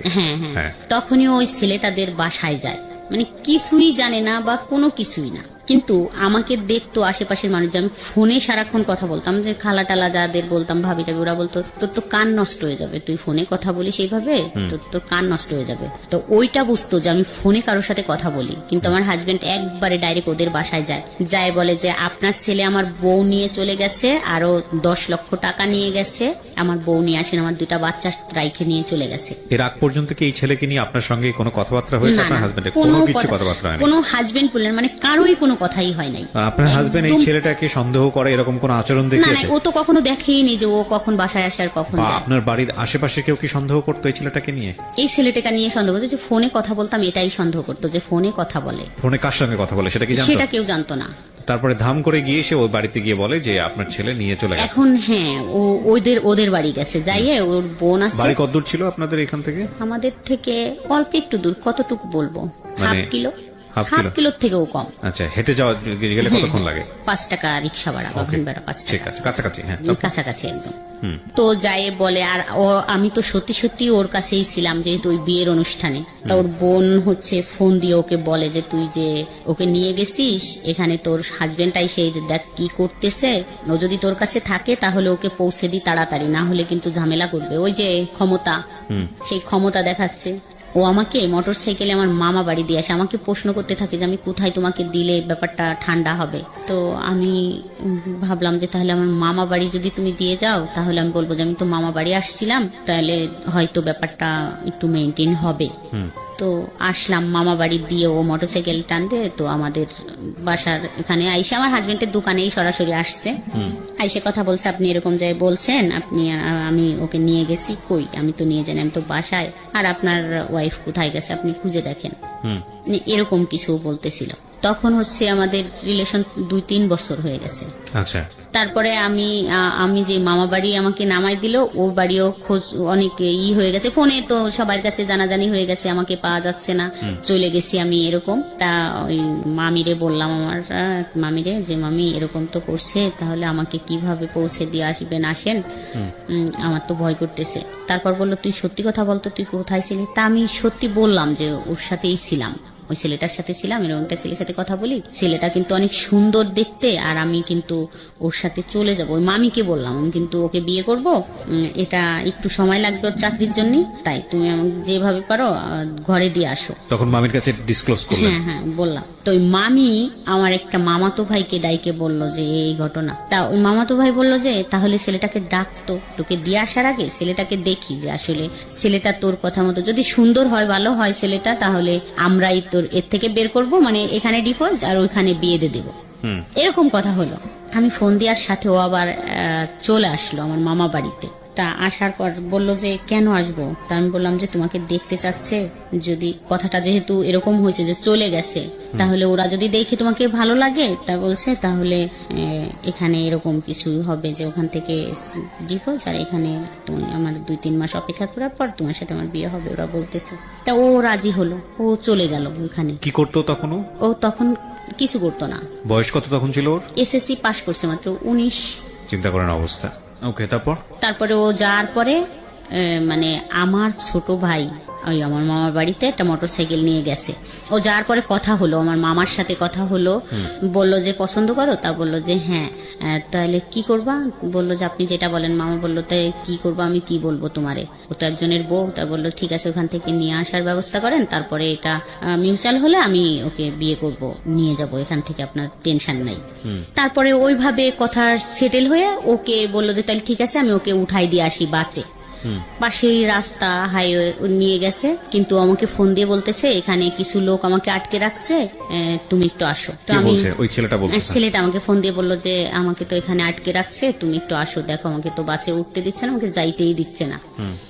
এখন বলে তোমার হাজবেন্ড কাকে কাকে নিয়ে আসতেছে, এখানে তো ঝামেলা। তো আমি দৌড়ে গেলাম, আমার মামি, ওই মামিটাও গেল সাথে, দুজনে দৌড়াই গেলাম। যাই দেখলাম যে আমার ছোট ভাই, মানে আমার ছোট ভাই আপন ছোট ভাই ওখানে দাঁড়ায় আছে, অনেক লোকজন, মানে বিশৃঙ্খল খুবই, একটি হচ্ছে ওকে মারতে যাচ্ছে, হে তুই একজনের বউকে নিয়ে আসছিস হ্যান ত্যান। তা ও বলতেছে না আমি তো নিয়ে আসিনি, আমাকে তো ডাইকে আনা হয়েছে, এরকম বলতেছে। ও যাই হোক, পরে আমি যাই দেখলাম যে খুব চিল্লাচিল্লি হচ্ছে। তা আমি আমার ওই ছোট ভাইয়ের 2 পা জড়াই ধরলাম, বললাম যে ভাই সাইরে দে, ওকে চলে যাইতে দে, তারপর যা বলিস আমাকে বলিস বা এইভাবে বলিস যে তোর ভাইয়া যদি আসে তুই বলতে পারবি যে আমার বোনের নামে এরকম একটা মিথ্যে অপবাদ দিচ্ছেন, কেউ তো ছিল না, নিয়ে যান আপনি, এইভাবে দিয়ে দিস, আমি আর জীবনে কখনো কথাও বলবো না ওর সাথে। কিন্তু ওরা তা শুনলো না। আমি বললাম যে সাইরে দে, আমি আর কথা বলবো না, যা তোদেরকে তোরা যেভাবে বলিস সেভাবেই হবে, কিন্তু ওকে যাইতে দে। দিল না, যেতে দিল না, ওরা আটকেই রাখলো। রাখার পরে তখন আমার ফোনটা কাইরে নিয়ে গেল, বাড়ির পর নিয়ে আসলো। এখানে আমার একটা প্রশ্ন আছে, সেটা হচ্ছে যে আপনার যে ছেলেটার সঙ্গে সম্পর্ক, ও তো আপনার হাজবেন্ডের দোকানে গিয়ে দেখা করে আসছে অলরেডি, তারপরে যে আবার আমি ফোন দিয়ে আনছি। আচ্ছা, ওই একই দিনে ঘটনাগুলো ঘটে যাচ্ছে? হ্যাঁ। আচ্ছা, তো আপনি ফোন দিয়ে আনার পথে এটা আপনার ভাইয়ের হাতে পড়লো কিভাবে ওই ছেলেটা? জানি না, ওই আমার মামাতো ভাই বললো যে আমি ওকে আগায় দিয়ে আসি, উঠাই দিয়ে আসি, বাচ্চা ও তো চিনবে না। ও এখানে এসে আপনার সঙ্গে দেখাও করেছে? হ্যাঁ, দেখা করে যে কথা হয়েছে, কথা হয়ে তারপরে চলে গেছে, যাওয়ার পরে ধরা পড়ছে? হ্যাঁ, যাওয়ার পরে রাস্তায় যখন, তখন আপনি আপনার মামাতো ভাইয়ের এখানে? হ্যাঁ, মামা বাড়ি। আমাকে তো মামা বাড়ি নামাই দিচ্ছে। তারপর তো বাড়ির পান নিয়ে আসলো, খুব মারামারি, আমাকেও খুব গালাগালি করলো। এটা কে করছে? আপনার ভাই? ভাই, চাচি ছিল সাথে, তারপরে আমার হাজবেন্ডের সাথে আরো লোকজন ছিল, মানে মোটামুটি একবারে আউটব্রাস্ট হয়ে গেল এলাকায়, সব একদম সার্কুলার হয়ে গেল, ছিচি করার মতো অবস্থা। বাচ্চা তখন বয়স কত? 2টার? বড়জন 4-এ পড়ে, আর ছোটজন 5-এ পড়ে মনে হয়, ছোটজন তো নার্সারিতে পড়ে। তার মানে ছোটজন কিছুটা হয়তো বুঝবে না, কিন্তু বড়জন মোটামুটি বোঝার বয়স।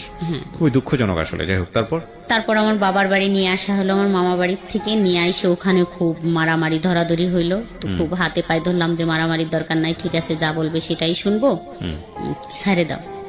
তারপরে ওরকম করতে করতে রাত হয়ে গেল। রাত্রে ওখানে আমরা থাকলাম সবাই, ওই ছেলেটাও থাকলো, ওকেও ছাড়লো না। পরের দিন আমার হাজবেন্ড আমাকে এবং ওই ছেলেটাকে নিয়ে আসলো বলমারিতে, মানে আমাদের যেখানে আমরা ভাড়া থাকি। আপনার হাজবেন্ড নিয়ে আসলো ছেলেটাকে এবং আপনাকে দুইজনকে? হ্যাঁ। প্ল্যান কি ছিল দুজনকে নিয়ে কোথায় কি করবে? কিছুই না, ওকে ছেড়ে দিল, ওর বাসায় নামাই দিল গাড়ির থেকে, আর আমাকে নিয়ে বাসায় চলে আসলো।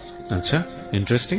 তো বাসায় আসার পর আমার তো ফোন টোন কাইরে নিয়ে গেছে, তখন মামা বাড়ির থেকে ফোন টোন নেই।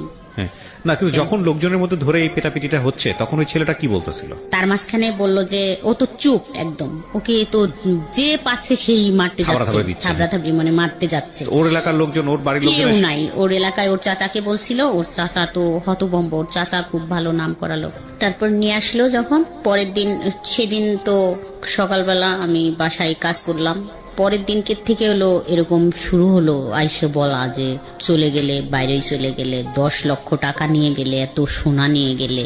তো আমার এতটাই রাগ হচ্ছিল তখন যে এটা কি বলে 10 লক্ষ টাকা, 10 টাকাই তো কোনোদিন দেয়নি, তো 10 লক্ষ টাকা কি করে নিয়ে গেলাম।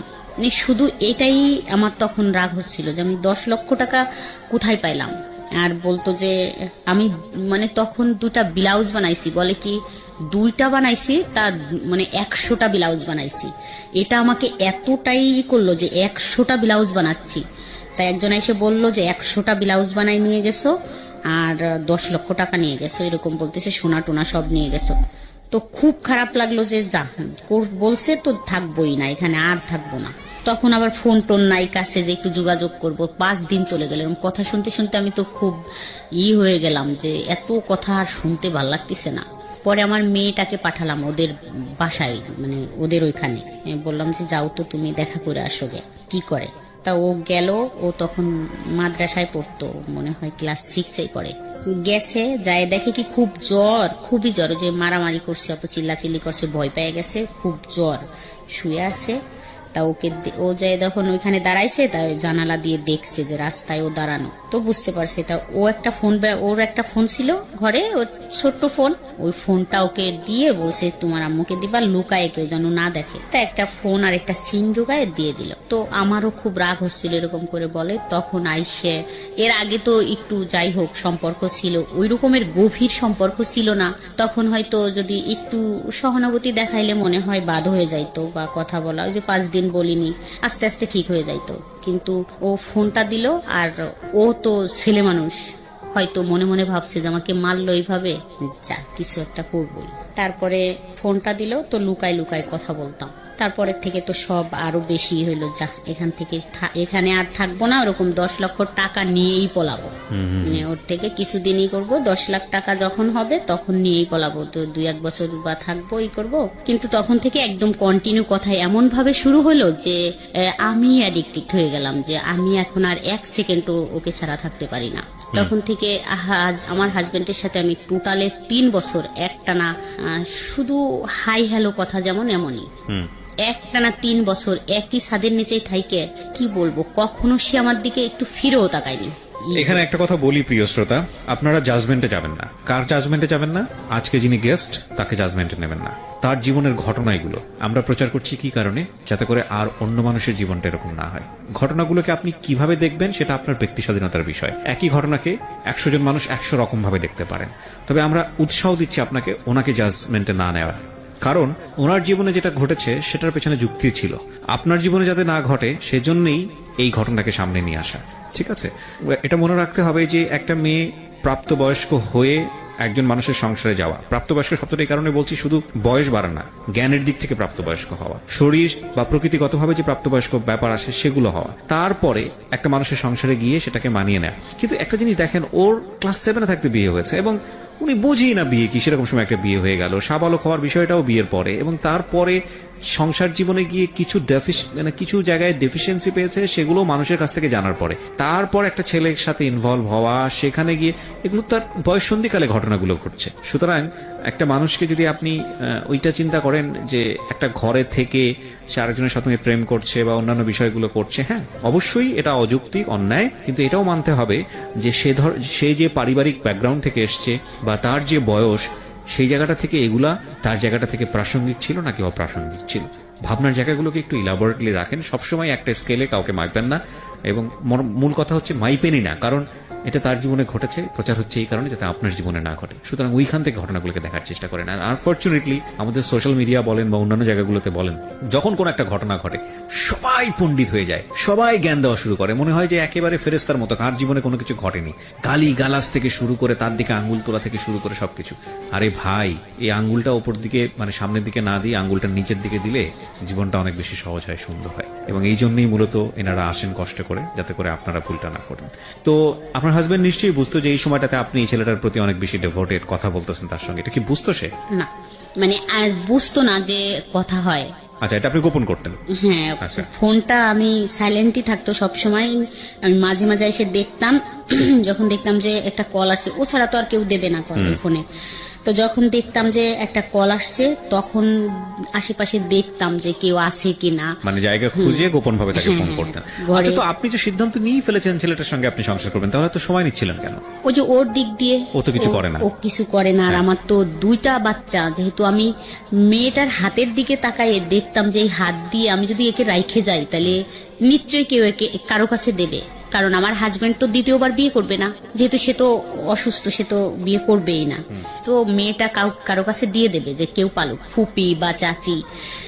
তো আমার এটাই ভয় করতো যে ওই হাত দিয়ে পাতিল মাজাবে। এটাই আমি এখন বললাম যে আমার শুধু এটাই মনে হইতো যে পাতিল মাজবে। যাই হোক, তখনকার ছোট বয়স ছিল, কম বয়স ছিল, মানে বুদ্ধি কম ছিল। মনে হইতো ওই হাত দিয়ে থালি বাটি বা পাতিল টাতিল মাজাবে। একটা পাতিল মাজতে দিলে ও ওই হাত দিয়ে পারবে না মাজতে, তো ওকে আমি রাইখে যাইতে পারবো না। যখন ছেলের দিকে তাকাতাম, ছেলে যে এত সুন্দর ছিল বলার মতো না। তাকাইলে মনে হইতো আমি একে রাইখে যাব, যদি পানি টানিতে পড়ে যায় বা কেউ মারে তখন ও কোথায় যাবে, আম্মু কই কাকে ডাক দেবে, মানে আমি একেও থুয়ে যাইতে পারতেছি না। আবার যখন আমি ফোনে কথা বলতাম ওই ছেলেটার সাথে, তখন আমি ওকেও ফেলতে পারতাম না। আমি আসলে ওকে কোথায় রাখবো। ও খুব কানাকাটি করা শুরু করলো যে আমি তোমাকে ছাড়া থাকতেই পারি না। মানে লুকায় কথা বলতে বলতে এরকম করতে করতে আবার অনেক দিন হয়ে গেল। যাই হোক, একটা কর্মচারী আমাদের দেখে ফেলে যে আমি ফোনে কথা বলি। ওকে, কয়েকদিন পর- কর্মচারী বলতে আপনাদেরই কর্মচারী? হ্যাঁ হ্যাঁ, দোকানের কর্মচারী। ও যাই বলে দেয় যে আমি মনে হয় মামি কথা বলতেছে ফোনে। তো আমি তো সত্যি সত্যি ফোনে কথা বলতেছি, ফোনটা আমার উন্না দিয়ে পেঁচানো। তা উন্নাটা মনে হচ্ছে যে বালিশের উপর দিয়ে রাইখে তারপর কথা বলতেছি। একদম সেই মুহূর্তে চলে আসে আমার হাজবেন্ড, এসে মানে বুঝতে পারে যে আমার কাছে ফোন আছে। তো অনেক আবার খুব মারামারি ধরাধরি হইলো ওই দিনকে থেকেই। আর ফোনটা তো পাইনি, ফোনটা আমি টয়লেটের ভিতর ফেলে দিছিলাম দৌড়াই যায়, কিন্তু ফোনটা নেয়নি, আমাকে খুব মারলো। মারা টারার পরে তো একদম ওই ফোনটাও নষ্ট হয়ে গেল, যোগাযোগ বন্ধ। তো 10-15 দিনের ভিতর একদম একটু কাছাকাছি চলে আসলাম, হাজবেন্ডের বুঝাই টুঝাই একটা ফোন কিনে নিলাম আবার। ওকে। তো তখন ওই ফোনটা পায়ে আবার কথা বলা শুরু করলাম। আচ্ছা, কথা বলার পরে মাসখানিক পরের থেকে হলো যে এটা শুরু হলো। আজ হাজবেন্ডের সাথে কথা বলা একদম, মানে ও বলতো যে একদম কথা বলবা না, আমি নিয়ে যাব অল্প কিছুদিনের ভিতর, আমি কিছু করলেই নিয়ে যাব। আরেকটা কথা বলি যে ও হচ্ছে এমন অনেক বড় ব্যবসায়ী, কিন্তু একটা চকলেটও কোনোদিন হাতে করে আনে না, এরকম কোয়ালিটির। এরকম চললো 3 বছর। তো ওর থেকে কোনো নাই, রেসপন্সও নাই, যে কথা বলে না, আমি সুপাই ঘুমাই বা খাটে যাচ্ছি না, এরকম কোনোদিন বলেনি যে এখানে কেন ঘুমোচ্ছ। যাই হোক, 3 বছর পরে হচ্ছে অনেক কান্নাকাটি শুরু হয়ে গেল।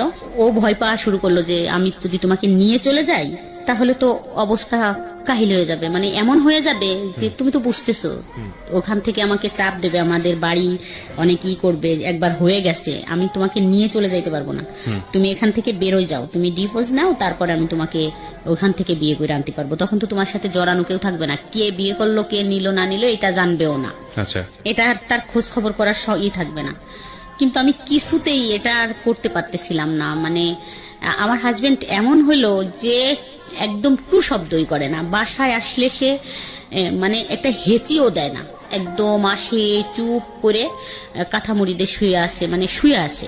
কষ্টটা কি দেখাবো, একটু ঝগড়া হইলে না হয় বাপের বাড়ি মানুষ চলে যাইতে পারে, যে একটু ঝগড়া হয়েছে যাও আমি আর এটাই করবো না, কিন্তু এই ঝগড়াটা ও বুঝে গেল যে কথা হয় কন্টিনিউ ওই ছেলের সাথে। তো একদিন এরকম করে একদিন রাতে আমি কথা বলতেছিলাম 11টার দিক, এইটা আবার 3-4 বছর পরে। তো বাসার গেটের সামনে দাঁড়ায় কথা বলতেছি, দেখলাম যে ঘুমাচ্ছে, আমি আসতে ফোনটা নিয়ে বাইরে এসে কথা বলতেছি, 11টা বাজে মনে হয় তখন রাত। তা দেখলাম যে উঠে এসে আমার পিছন থেকে একদম চুল ধরে টানে নিয়ে গেল বাসার ভিতরে। আপনার জামাই? হ্যাঁ, আমার হাজবেন্ড নিয়ে গেল, নিয়ে যায় ফোনটা লাইনেই আছে, খুব মারামারি মানে মারলো, কান্না করতেছিলাম। ফোনটা কাড়ে নিনি, ফোনটা আমার হাতেই আছে, আমাকে খুব মারলো। মারার পর ও শুনলো, তো তখন ও বললো যে হয়তো বাসায় কথা বলছে ওর মার সাথে, তো তখন বেকার। তো মারটার শোনার পরে তো আমাকে পরের দিন সকালে ফোন দিল 10টার দিক, বললো যে তুমি কি বাসায় আসতে পারবে আমাদের। কাকে ফোন দিল? আমাকে ফোন দিল। যে ছেলেটার সঙ্গে আপনি প্রেম করেন সেই ফোন দিল? আচ্ছা। তা বললাম যে হ্যাঁ আসতে পারবো না কেন, মানে চলে যাবে আমার হাজবেন্ড, তারপর 10টা 11টার দিক আসবো। তারপর আমি তো 10টা 11টার দিক গেলাম। আচ্ছা, বাই দ্য ওয়ে, আপনি যখন আপনাকে গায়ে হাত তুলতো বা অত্যাচার করতো, ইন দ্য মিন টাইম আপনি কি তাকে কোনো খোঁটা দিতেন যে আজকে আমার এই পরিস্থিতির জন্য তুমি দায়ী বা এরকম কোনো কিছু বলতেন? না, কখনোই বলতেন না, কিচ্ছু বলতেন না। প্রত্যেকটা মানুষের প্রতিক্রিয়া জানানোর ধরন আসলে ডিফারেন্ট। যাই হোক, তারপরে আমি গেলাম, ওর ভাই বোনের সাথে আমার দেখা হতো, বাজার টাজারে কথা হতো সবার সাথেই, কিন্তু ওর মাকে প্রথম দেখলাম, যায় জড়াই ধরলাম, মা বলে ডাকলাম। মানে ওর ফ্যামিলি জানতো? হ্যাঁ, ফ্যামিলি জানতো, কিন্তু ওই বোন টোন ভাই দেখতো না, মানে ওর বোনদের সাথে দেখা হতো, ভাগ্নিদের সাথে। তোর মারে দেখলাম প্রথম, দেখে জড়াই ধরলাম, মা করে ডাকলাম। তারপরে বাসায় বসলাম, তো বলল যে ও তো কোনো কাজ করতে চায় না, তাহলে কি করা যায়। কে বলছে এটা? এটা ওই ছেলেটার মা বললো যে ও তো কোনো কাজ করে না, মানে ওইভাবে ফ্যামিলি ভাবে, মানে ওর বউনাই ছিল, তারপরে ওর ফ্যামিলিকেও কনভিন্স করে ফেলেছে আপনার ব্যাপারে? আচ্ছা, তারপরে আপনার ব্যাপারে জানতো ওর ফ্যামিলি যে আপনার দুটো বাচ্চা আছে এবং এই অবস্থায় আপনি ওর চেয়ে 6 বছরের বড়, এবং সে অবস্থায় ও আপনাকে বিয়ে শাদী করতে চায়, এটা জানতো ওর ফ্যামিলি? বিয়ে করতে চাই এটা জানতো কিনা জানি না, তবে কথা বলতো, খুব সম্পর্ক। আমার যদি কোনো কথা বলতো তাদেরকে আর ছাড় দিত না, খুব মারতে যাইতো, গালাগালি করতে, বলতো ওর সম্বন্ধে কোনো কথা বলবি না। আচ্ছা, ওকে। তারপরে গেলাম, যার পরে বললো যে কি করব, ওর বোন বললো কি করব, ও বললো যে আমি তো ড্রাইভিং শিখি দ্রুত চাকরির জন্য, আমাকে একটু হেল্প করো, তো ড্রাইভিং শিখি। তো আমি বললাম বাহ, এটা তো ভালো কথা, যদি পারে তো ভালো, তাড়াতাড়ি এটাই হয়ে যাবে। তারপর আমার তো তখন টাকা পয়সা নেই, আমি তো মাত্রই একটু হাজবেন্ডের সাথে একটু কথা আবার হচ্ছে, যাই আসি দোকান টোকানে একটু করি। আমার হাতে একটা আংটি ছিল, আমি তখনই খুলে দিয়ে আসলাম, বললাম যে এটা বিক্রি করে শুরু করো, তারপরে পরেরটা দেখা যাবে পরে। ওটা 4,000 টাকা বিক্রি করলো, তো 10,000 টাকা লাগবে ওর ড্রাইভিং শিখতে। আমার একটা কানের দুল ছিল সোনার, ওই দুলটা সেই চাচাতো ভাইকে দিয়ে বললাম যে তুই আমাকে 10,000 টাকা দে, এই দুলটা রাইখে দে, আমি যেদিন নিতে পারবো তোরে আরো বেশি কিছু টাকা দিয়ে, ল্যাপটপ দিয়ে তোর টাকাটা দিব, আমার দুলটা আমারে ফেরত দিস। দুলটা হলো 16,000 টাকা দিয়ে বানানো ছিল, 10,000 টাকা ও দিয়ে দিল আমাকে, আমি আইনে ওকে দিলাম ওই 10,000 টাকা। তারপরে ড্রাইভিং শিখলো, শিখার পরে ভালোই চলতেছে, ও খুব 15 দিনের ভিতর ড্রাইভিং কমপ্লিট হয়ে গেল। তারপরে চাকরিও করা শুরু করলো, 3,000 টাকা বেতনের চাকরি, আমাদের এলাকায় চাকরি হইলো, খুব খুশি। আরো কথা বলা বেড়ে গেল, মানে ড্রাইভিং করতো আর ফোন দিত, আমি তো তখন একবারে মনে হইতো যে ও আমার হাজবেন্ড। এর মাঝখানে তো আরেকটুই হলো যে মাঝে মাঝে দেখা হতো, 2-3 মাস 5 মাস পর আমাদের হয়তো দেখা হইতো। তখন বাসায় তো আসতে পারতো না, বাইরে একটু দেখা হতো, কোথাও আমরা ঘুরতে যাইতাম, সপ্তাহে 1-2 দিন ঘুরতে যাইতাম, কিন্তু ওইভাবে আর দেখা হইতো না, 2-3 মাস পর হয়তো মার কাছে কান্না শুরু করলাম, যায় এখন টাকা পয়সা একটু যাই হোক বাইরে যাই আসি, একটু টাকা পয়সা নেই, বাজার টাজার নিজে করি, যে 500 টাকা দাও বা 200 টাকা দাও, আমরা বাজার করব, এটা কিনবো সেটা কিনবো, যাই হোক দেয়া শুরু করলো, একটু ভালো রিলেশনে চলে আসলাম। রিলেশনটা ভালো হইলো, হয়তো আমার হাজবেন্ড এটাই বুঝছে যে একটু টাকা পয়সা দেই, যদি ভালোভাবে থাকে, অন্য মেয়েকে তো আর বিয়ে করা সম্ভব না, যদি থাকে হয়তো। আমার শাশুড়ি খুব সাপোর্ট করতো, আমাদের সবাই একটু সাপোর্ট করে, তাদের যারা আছি, হয়তো বলছে বুঝায় যে দিস সবকিছু, খালি এগুলো দিয়ে কি করবি, চলে গেলি সাল মেয়ে দুটো নিয়ে কি করবি, যাই হোক। তো আমাদের তখন থেকে দিত, কিছু চাইলে যে একটু জামা কাপড় বানাবো, 500 টাকা দাও, হয়তো 200 টাকার বানাতাম, 200 টাকা জমা রাখতাম, রেখে দিতাম, এরকম। তারপরে বাপের বাড়ি যাই, কান্না করতাম যে মা আমি যাব না ওইখানে, আমার ভালো লাগে না এটা। কিন্তু আমি কখনো মুখ দিয়ে বলিনি যে এই ছেলেটার সাথে আমাকে বিয়ে দাও, আমার লজ্জা করতো যে আমাকে ওখান থেকে ছাইরাই নিয়ে আসো, আমাকে আমি ওকে বিয়ে করব এরকম বলতো, আমার লজ্জা করতো। আবার আমি আইসে পাগলামি করতাম, কান্নাকাটি করতাম, মাকে জড়াই ধরে ধরে কান্না করতাম, ডাক ছেড়ে কান্দে। তারপর আমি আবার থাকতামও না বাবার বাড়ি, চলে যেতেন। খাবোটা কি থাকলে, ও মানে ভাই বোন নিয়ে ওখানে থাকলে কি খাবো, খাওয়ার কথাটা মনে পড়তো। আমি আবার বাচ্চা নিয়ে এখানে থাকবো, আমার মারই তো এত কষ্ট, ভাই বোন নিয়ে সেই তো ভাতের যন্ত্রণায় অস্থির। এরকম করতে করতে তো প্রায় 5 বছর 6 বছর কেটে যায়, কোনোভাবে বেরোইতেই পারলাম না। তা এখন মেয়ে হোক বড় হয়ে গেল, 9-এ পড়ে। তা বললাম যে মেয়েটা রাইখে কোথায় যাব, এরকম শিয়ানা মেয়ে। তারপরে আমি মেয়ের জন্য ছেলে দেখা শুরু করলাম। সবাইকে বলতাম যে, ঘটকদের বলতাম যে 10,000 টাকা দেবো যে আমার মেয়েটা বিয়ে দিলে সুন্দর ছেলে দেখে। তো এর মাঝখানে আমার হাজবেন্ড কিন্তু ফুল ফিট ভালো হয়ে গেছে, একদম ভালো হয়ে গেছে। এখন যদি বলি যে 1,000 টাকা লাগবে, 1,000 টাকাই, মানে আচরণগত দিক থেকে ভালো হয়েছে, ওকে, একদম ফুল ভালো হয়ে গেছে। তা উনি পরের দিন বিকেলে একটা ছেলের ছবি নিয়ে আসলো, আর্মির চাকরি করে। দেখলাম, দেখে তো ভালোই লাগলো, বললাম তো কথা বলেন। তো আমার মেয়েকে দেখলো, দেখে ওরা পছন্দ করলো, ঠিক আছে। তা ওই ছেলের মা আসলো, বলল যে, আমি বললাম যে শোনেন, কোনো কথা বলা লাগবে না, আমার তো যে মনের ভিতর রয়েছে যে মেয়ে বিয়ে দিয়ে তো আমি চলে যাব, তো আমার মেয়ের পিছনে যদি 5-7 লাখ টাকা যায়ও আমার তো সমস্যা নেই, আমি তো একবারে দিয়েই যাব, কোনো কথা বলার থাকবে না যে শাশুড়ি এরকম বা আমার বেন এরকম ছিল। তো বললাম যে কোনো কথা বলা লাগবে না, আমরা যথেষ্ট পরিমাণ জিনিসপত্র দিয়ে দেব, কোনো টু শব্দ হবে না, আপনি বলতেও পারবেন না এটা ভালো লাগে নাই। যাই হোক, এইভাবে বিয়ে হলো। বিয়ে দিয়ে দিলেন? হ্যাঁ, বিয়ে হয়ে গেল পহেলা বৈশাখ। গুডনেস, ওকে ওকে। দেখেন, মানে না বলেন, আপনি বলেন, আমি আসলে আগে থেকে মন্তব্য না করি। হ্যাঁ, বিয়ে দিয়ে দিলাম। ওর তো প্রায় 7,60,000 টাকার মতো খরচ হইলো ওর বিয়েতে, সবকিছু দিয়ে একবারে পুরাই করে দিয়ে বিয়ে হয়ে গেল। এখন বিয়ে হওয়ার পরে আমার বিষয়টা নিয়ে শুরু হয়ে গেল তোলপাড়। কিরকম তোলপাড়? তোলপাড় শুরু হলো এটাই যে শাশুড়ি কথা বলে কারোর সাথে, মানে ও তো আর্মি, ও হচ্ছে ও খুব ভালো ছেলে, মানে সবাই খুব ভালো, কিন্তু ও একটু বেশি ভালো, ভালো ছেলে। মানে ও চাচ্ছে যে আমার শাশুড়ির তো কম বয়স, আইসা এসে থাকতেছে, দেখতেছে। 1 বছর পর আর কেউ এগুলোই করলো যে কম বয়স শাশুড়ির, কিন্তু কথা বলে ফোনে, এটা আমি জানতে পারছি বাইরের থেকে। তারপরে আমি একটু দেখে রাখি, আমার শাশুড়িকে একটু দেখে রাখি, মানে বয়স কম, একটু দেখে রাখা, মানে একটু শাসন করা, একটু এটা সেটা বলা শুরু করলো। তা আমার ভালো লাগতো না এগুলো, ঠ্যাস ঠুস বলা টলা শোনা টোনা। তা আমি চুপই থাকলাম, তো কোনো কথা বলতাম না। তা আমার মেয়েকেও প্রশ্ন করতো যে কথা বলে এটা মানা করো, এটা কথা বলে মানা করো, কিন্তু কথা বলে কিভাবে মানা করলেই কি এটা হয়? আর তখন তো প্রায়, তার মানে it was an open secret, because আপনার ফ্যামিলি সবাই এটা জানতো, আপনার মেয়েও এটা জানতো, আপনার ছেলেও এটা জানতো, সবাই জানতো। এবং সবাই এক ধরনের কি, মানে আপনার ছেলে মেয়ের রিয়াকশন কি ছিল বলেন তো? ওই যে বাবার দিক থেকে একটু কমই ছিল না, যখন ওরা ছোট ছিল ওদের জন্য তো এরকম, বললাম না, একটা চকলেটও তো কখনো হাতে করে আইনে দিয়ে বলে নাই যে এই চকলেটটা তুমি খাও। তার মানে ওরাও সামহাও বাবার এই ফলটা খুঁজে পেয়েছে। এখানে একটা জিনিস খুবই মারাত্মক ভাবে আমি পয়েন্ট করতে চাই। ব্রোকেন ফ্যামিলির ক্ষেত্রে ম্যাক্সিমাম টাইম আমি দেখেছি ছেলে মেয়েদের ক্ষেত্রে, যখন এরকম বাচ্চাদেরকে নিয়ে অনেক সময় মা চলে আসে বা বাবা চলে আসে, দেন আই আস্ক দেম যে আসলে তোমার দিক থেকে পয়েন্টটা কি, তুমি কেন তোমার বাবাকে স্টপ করো নাই, বা তুমি কেন তোমার মাকে থামাও নাই? এবং কমন অ্যান্সারটা এরকম থাকে যে বাবা তো আমার সাথে যেটা করেছে সেটাই তো আমার পছন্দ ছিল না, মা আমার সাথে যেটা করেছে সেটাই তো আমার পছন্দ ছিল না। এবং তারা খুব ন্যাচারালি একটা পক্ষ নিয়ে নেয়, সেটা মায়ের পক্ষ হোক বা বাবার পক্ষ হোক। এক্ষেত্রে আমি জানি না ওনার ক্ষেত্রে কি হয়েছে, তবে লাকিলি আমি বলবো যে ওনার ছেলে মেয়ে ওনার পক্ষে নিয়েছে, বিকজ অফ ওনার কথা যদি সত্যি হয় তাহলে ওনার হাজবেন্ড মানে ছেলে মেয়েদের যে বাবা, তার আচরণ ছেলে মেয়েদের প্রতি যেরকম হওয়া উচিত ছিল সেরকম হয়নি। But it has to B mention in our show, বারবার বলি যে এই শোগুলোর একটা বড় ধরনের দুর্বলতা হচ্ছে দিস ইজ নট ইনভেস্টিগেটেড, এবং এই ধরনের জিনিসগুলো ইনভেস্টিগেট করারও কোনো সুযোগ নাই। আপনি দেখবেন যে ধরনের কেস আজকে এখানে রিভিল হচ্ছে, এটা ইনভেস্টিগেট করার মতো বিষয়ও না, ইনভেস্টিগেট করতে গেলে এটা তুলকালাম হয়ে যাবে।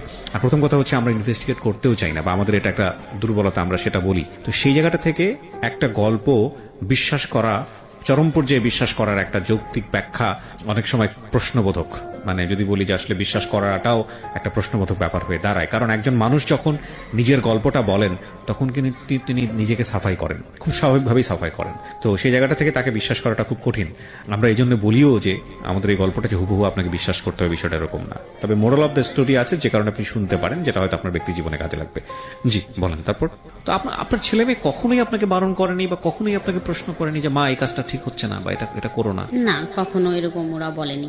কারণ হচ্ছে ওরা আমার ছেলে হচ্ছে বিরিয়ানি খাইতে খুব পছন্দ করতো। যদি ও বলতো যে আমি একটু বিরিয়ানি খাবো, তো ও মনে হয় 10 মিনিটই সেটা হাজির করতো। ও আচ্ছা, ও আপনার ছেলে মেয়েদেরকেও পছন্দ করতো? হ্যাঁ, মানে ওদের পছন্দের জিনিসগুলা, যে আমার মেয়ের যদি কিছু লাগতো, যদি বলতো এটা আমার লাগবে, ওর বাবাকে কখনো বলেনি যে এটা লাগবে, ওকে বলতো। আর আমি এইভাবে মানে একটু তৈরি করতেছিলাম এটা যে খুবই বড় ব্যর্থতা একজন বাবার, খুব বড় ব্যর্থতা এটা। মানে unfortunately this is very bad thing. দেখেন আপনার জায়গায় কি করেছে না করেছে সেটা অন্য বিষয়, কিন্তু বাবা তো বাবাই, সে তো দুনিয়াতে নিয়ে এসছে দুটো বাচ্চা, with the name of Almighty Allah. So তাদের প্রতি এই দায়িত্বটা যদি সে পালন করতে না পারে, দিস ইজ ভেরি আনফরচুনেট। বুঝতে পেরেছি আমি, যে কারণে তো তাদের দিক থেকে কোনো ক্লেম ছিল না। কিন্তু জামাই সংসারে আসার পরে এটাকে স্টপ করতে চাচ্ছিল আপনার মেয়েকে দিয়ে বা আপনাকে অন্যভাবে কাউকে দিয়ে বলিয়ে। তারপর কি হলো? তারপরে ও মানে জামাইটা বলতেছিল কথা বলা বন্ধ করে দেওয়া হোক। তারও মান সম্মান আঘাত লেগেছে বা কিছু একটা। তার খালি তাকে মানুষ বলতেছিল যে তাকে নাকি কে বলছে যে তোর শাশুড়ির তো কঠিন সম্পর্ক, সব ডিটেলস বলছে, অমকের ছেলে বা এই ড্রাইভিং করে বা এখানে এই করে। তারপরে বলতেছিল যে কথা বলা বন্ধ করে দেয়া হোক, কিন্তু আমি কখনো এটা করিনি। কেন কথা বলা বন্ধ করে দেবো? তাকে ছাড়া তো বাঁচবই না, তাই কথা বলা বন্ধ করবো কি করে? তো জামাই যখন বলতেছিল তখন আমার মেয়ে একদিন এসে আমাকে বলল যে এরকম করে বলল, তুমি তো আসলে একটা বিয়াদব মা। এটা জামাই বললো আপনাকে? না, মেয়ে বলল। মানে মেয়েকে টর্চারিং করতেছে যে তোমার মাকে বলো না কথা বলা বন্ধ করতে, কথা বলতেছে। তা আমি একদম চোখ দিয়ে পানি বেরোয় গেল যে তুমি এটা কি বললে। তো আমি জোরে একটা থাপ্পড় দিলাম, দিয়ে বললাম যে আমার জায়গায় আসো, তারপর বুঝবা কষ্টটা কি। আর তুমিও একদিন কিন্তু কাঁদবা, মানুষের জীবনে কিন্তু সব সুখ থাকে না। যাই হোক, সেদিন হয়ে গেল, ও কান্না করলো, আমিও কান্দে, দুজনে আবার কথা বললাম। যাই হোক, ও আর কিছু বলেনি। যে ওর হাজবেন্ড যখন বলে, মানে আমার জামাই যখন বলতো ওকে, ও নাকি চুপ থাকতো, কথা বলতো না, আর কোনো কথা বলেনি। ও হ্যাঁ না যে তোমার মা কথা বলে বা তোমার মার সম্পর্ক আছে এটা নিয়ে ও আর কথা টথা বলে নাই। কিন্তু এখন আমাদের চুপ হয়ে গেল সবকিছুতেই, যে এইভাবে সম্পর্কটা শুরু হইলো যে ও এখানেই থাক। ছেলেটা মনে হয় ভাবলো যে ওখানেই থাক, ওর বাচ্চা কাচ্চা জামাই, আর আমি এখানেই থাকবো। কন্টিনিউ কথা বললাম বা দেখা করলাম মাঝে মাঝে, এরকম হয়তো ও ভাইবে নিল। ওর ফ্যামিলির থেকেও বললো যে মেয়েটা এরকম, তুই কি করবি, তোর জীবন আছে তো, তুই বিয়ে টিয়ে কর, দেখিস ঠিক হয়ে যাবে। ওর ফ্যামিলির থেকে চাপ শুরু হয়ে গেল যে বিয়ে দেওয়ার জন্য, যে বিয়ে করো বিয়ে করো। এরকম যাইতে যাইতে একদিন হঠাৎ 17 সালে আমার সাথে ঝগড়া হয়। তো আমি সারা বৃহস্পতিবার সারাদিনই ফোন বন্ধ রাখি, কথা বলি না। সন্ধ্যায় একটু খুললাম, দেখলাম একটা কল আসছে, তা আমি আবার দিলাম, তা ধরলো না। তা পরের দিন সকালবেলা আমি বসে আছি, ওর এক ভাবি আসলো। তা আসলে 9টা-10টা বাজে, তখন বললো যে ভাবি জানেন। আমি বললাম কি? বলে যে অমুকের তো বিয়ে, মেয়ে দেখতে যাচ্ছে। আমি তখন খাটে ছিলাম বসা, কিন্তু আমি ওখান থেকে দাঁড়াই পড়লাম, ফ্লোরে নামলাম। নাইমে আমি দাঁড়াইতে পারতেছিলাম না, আমার কাছে মনে হচ্ছিল যে মাটি ফাঁকা হয়ে যাক, আমি ভিতরে চলে যাই। ফোন দিচ্ছি, ধরে না। তো 10টা কল দিছে, আমার মনে আছে। 10টা কল দেওয়ার পর একটা ফোন রিসিভ করলো। বললাম যে তোমার বলে বিয়ে। বললো তোমাকে কে বললো? আমি বললাম যে না, কেউ বলেনি, এমনি শুনলাম আর কি, উড়ো। বললো না তুমি এটা নিশ্চিন্তে থাকো, আমি একটা বিয়ের অনুষ্ঠানে যাচ্ছি গাড়ি নিয়ে। তখন তো গাড়ি চালায়, গাড়ি নিয়ে একটা বিয়ের অনুষ্ঠানে যাচ্ছি। তো আমি আইসে আমি তোমাকে যাইয়েই ফোন দিচ্ছি, গাড়ি চালানো অবস্থায় তো ফোন দেওয়া যাবে না, বিয়ে আমি ওই জায়গায় যাইয়ে তোমাকে ফোন দিবানি। তারপরে মেয়ে দেখতে চলে গেল, ওরা সবাই গাড়ি নিয়ে গেছে মেয়ে দেখতে। আমি নিচে নামলাম, নাইমে ওরা চাচির কাছে গেলাম। তা দেখলাম, আমি যখন নিচে নামলাম দেখলাম আমার হাজবেন্ড আসতেছে নামাজ পড়ার জন্য। আমি দূর থেকে দেখলাম যে ও আসতেছে। বলে কোথায় যাচ্ছ? আমি বলছি যাও বাসায়, আমি আসতেছি। আমার আর ফিরে আসতে, মানে ফিরে হাজবেন্ডকে দেখে যে ভয় লাগবে, আমি ফিরে আসবো এরকম আসতে পারতেছিলাম না। আমি বলছি আমার তো সত্যটা জানা লাগবে, তুমি বাসায় যাও, আমি আসতেছি। আমি যখন ওর চাচির বাসায় গেলাম, যাই ওর চাচির ছোট একটা বাচ্চা, ওকে নিয়ে খেলতেছিলাম খাটের পর বসে। ওর চাচি, আমি এটাই আশা করতেছিলাম যে উনি বলুক, আমি যদি বলি তা ব্যাপারটা তো সামনে আসবে, বলবে যে তাহলে তো সত্যি এই বউ পছন্দ করে বা কথা হয়। তা বললো কি জানো, অমুক তো মেয়ে দেখতে গেছে। বললাম যে না জানি না তো। বললো যে মেয়ে দেখতে গেছে, মেয়ে দেখছে, পছন্দ হয়েছে, কথা হয়েছে ফোনে। তখন 2-3 ঘন্টা হয়ে গেছে। আমি তো তখন একদম হতবম্ব হয়ে গেছি। তখন আর বাসায় আসতে পারতেছিলাম, ওইটুকু শুনলাম, শোনার কাকি চলে গেলাম। নামাজ শেষে আমার হাজবেন্ড আসলো, আইসে শুয়ে পড়লো খাটে। আমি ঘরে তো কিচ্ছু রান্না করলাম না, সেদিন আমার মেয়ে ছিল আমার বাসায়। তো আমি বললাম যে আমি তো তোমার নানু বাড়ি যাবো, আমার দরকার, তো আমি চলে গেলাম। তো আমার হাজবেন্ড শুয়ে থাকলো, আমি বেরোয় চলে গেলাম। একটা মানুষ আমাকে ঠেকালো না। তো আমি বেরোয় হাঁটতেছিলাম, যে ভাবতেছিলাম যে ও মনে হয় যায় নাই, মানে আমি কি করব। ও যেই মালিকের গাড়ি চালাতো, তো ওই মালিকের ঠিকানা কোথা থেকে নিব, নিতে গেলে আমার হাজবেন্ড জানে যাবে, এটা নিয়ে কি হবে না হবে এরকম। কিন্তু আমার মন মানতেছিল না। আমি যখন বেরোলাম রাস্তায়, যে সেই গাড়িটা আমার সামনে দিয়ে টাইনে চলে গেল। তা আমি খুব খেয়াল করলাম, দেখলাম অন্য একটা ছেলে, ও নাই। তখন তো আমি শিওর হয়ে গেলাম যে তাই ওর গাড়ি, যেহেতু অন্য লোক চালাচ্ছে, সেহেতু ও তো ওই বিয়ের অনুষ্ঠানে আছে, আমার ফোনের জন্য ফোন অফ করে রাখছে। তো এক সময় 8টার দিকে ফোন ঢুকলো, তো কান্না করলাম যে কোথায় তুমি আমাকে এরকম করে রাইখে গেলে। বললো যে চিন্তা করো না, আমরা চলে আসছি, ওরা আমাকে জোর করে নিয়ে গেছিল, তুমি চিন্তা করো না, কিছুই হবে না, তুমি কোথায় আছো, চলে আসো। বলছে আমি এখন তো অনেক রাত, চলে আসবো কি করে, আমি তো এখানে আসছি, কাশিয়ানি আসছি। তা বলছে তাই থাকো, খুব ভোরে আমি দরকার হয় নিয়ে আসবানি তোমাকে, থাকো এখানে, কাকা ডাকতিছে, তুমি তো কাকার সাথে কথা বলে তোমাদের ফোন দিবানি। তারপর আমি তো যাই ঈশার নামাজ পড়লাম, ঈশা পর্যন্ত মানে 10-15 মিনিটের মতো কথা হইলো। তারপর আমি খুব ভোরে ঘুম থেকে উঠে ওদের বাড়ির ওই কাজ দিয়ে আসলাম। ওদের বাড়িও একটা বাড়ি ঢুকলাম, ঢুকে দেখলাম যে অনেক লোকজন, মানে বিয়ের অ্যারেঞ্জমেন্ট, অনেক লোকজন আসছে। তারপরে এক কাকির কাছ থেকে ওর এক বউনার ফোন নাম্বার নিয়ে আসলাম। তো ফোন দিলাম, দিলে সবাই ফোনটা ওই বউনাই করলো যে এই অমুক ফোন দিছে। ফোনটা কাইটে দিয়ে ফোনটা বন্ধ করে দিল, আর ফোন কথা হলো না। তো ওদের সাথে মেয়ে দেখতে একটা ছেলে গেল, ও আমাকে বলল যে ভাবি এমন একজনকে ভালোবাসছেন, মেয়ে দেখে তো কারোই পছন্দ হয় নাই। ও তো খুব পাগলামি করলো যে ঠিক আছে এই মেয়ে আমি বিয়ে করব, আপনি দাওয়াত শিখের হন। ওই তো সবকিছু করলো, সবাই তো বললো যে মেয়ে তো ক্রিম সুন্দরী, ভাল লাগতেছে না, হাত পা কালো, আর অনেক শর্ট, তো নেওয়ার দরকার নাই এই মেয়ে, আর একটু দেখি আমরা। তো ওই বললো যে না, দাওয়াত শিকার হয়ে আসো, মেহমানরা আসতে বলো। তো আমি শুই না, ওইখান থেকে আবার আমার হাত পা মনে হচ্ছে ঠান্ডা হয়ে গেল, তাহলে তো বিয়ে হয়ে যাবে। আমি বাসায় এসে আমার সমস্ত মাল জিনিস গুছাইয়ে আমি আমার শ্বশুর বাড়ি চলে গেলাম। বললাম যে আমি বাসা ছাড়ে দিলাম, এখানে আমি আর থাকতে পারবো না। বাসাটা ছাইরে আমি রাত চলে গেলাম, ট্রাক ভরে মাল জিনিস নিয়ে চলে গেলাম। যার পরে কোথায় যাচ্ছিলেন? শ্বশুর বাড়িতে। এটা আপনার হাজবেন্ড জানতো যে আপনি এখান থেকে চলে যাচ্ছেন? হ্যাঁ, ও আমাকে এইভাবেই করতাম। আমি বলতাম, ঘরে এসে বলতাম যে আমি থাকবো না এখানে, আমি থাকতে পারবো না, কান্না করতাম। বলতো ঠিক আছে তাহলে ট্রাক পাঠাই দিচ্ছি, মাল জিনিস নিয়ে চলে যাও। ট্রাক পাঠাই দিত, সমস্ত মাল জিনিস গুছাই নিয়ে যাইতাম। আবার 2 দিন 3 দিন থাকার পর 1 সেকেন্ড ওখানে আর দাঁড়াইতে ইচ্ছা করতো না, আমি আবার ওখানে চলে আসতাম। তো আমার জিনিসপত্র নিয়ে আবার চলে আসতাম। হ্যাঁ, আমার হাজবেন্ডের বাসাটা ছাড়তো না, কিন্তু আমাকে কিছু মাল জিনিস দিয়ে, কিছু জিনিস রাখতো, টিভি থাকতো, ফ্রিজ থাকতো, কিন্তু 2টা একটা খাট, ওয়ার্ড্রোব, ড্রেসিং টেবিল, এগুলো দিয়ে বলতো যে একটা ট্রাক ভাড়া করে যাও, নিয়ে চলে যাও। আমি চলে যাইতাম। এরকম করতে করতে ছেলে বলল যে এখানে আর থাকা সম্ভব না, রান্না টান্না করে না, খাওয়া দাওয়া সম্ভব না, খেয়ে কতদিন থাকবো। ছেলে মানে কোন ছেলে? আমার ছেলে। মানে বিষয়টা হচ্ছে ছেলেও জানতো যে মা এরকম ভাবে কারোর প্রতি ফলিন, এবং এই কারণে এই জিনিসগুলো হচ্ছে। তাহলে জিনিসটা বোঝেন যে কতটা এক্সট্রিম লেভেলে হলে পরিবারের অন্য সদস্যরাও এটাকে না মেনে উপায় নেই, এরকম একটা জায়গায় চলে গিয়েছিল। জি বলেন। তারপর বুধবারে আমাকে ওর বড় ভাই ফোন দিয়ে বলে যে তুমি কি জানো অমুকের বিয়ে? বললাম না ভাইয়া জানি না তো, ওর তো বিয়ে সোমবারে, তো তোমরা যাইও। বাবুর কথা বললো, আমার ছেলের কথা বললো, ওকে নিয়ে যাইও, আর যাই হোক যাইও তোমরা, তোমাদের দাওয়াত থাকলো। আমার মনে এরকম হইলো যে বলে দেব, সব কথা বলে দেব, আমি যেহেতু সুখী হইতে পারলাম না, তো ওকেও সুখী হইতে দেবো না, এরকম মনে এসে গেল যে যা বলে দিব সবকিছু। তাই বললাম, ওর ভাইকে বললাম যে একটু ফোন দিবেন।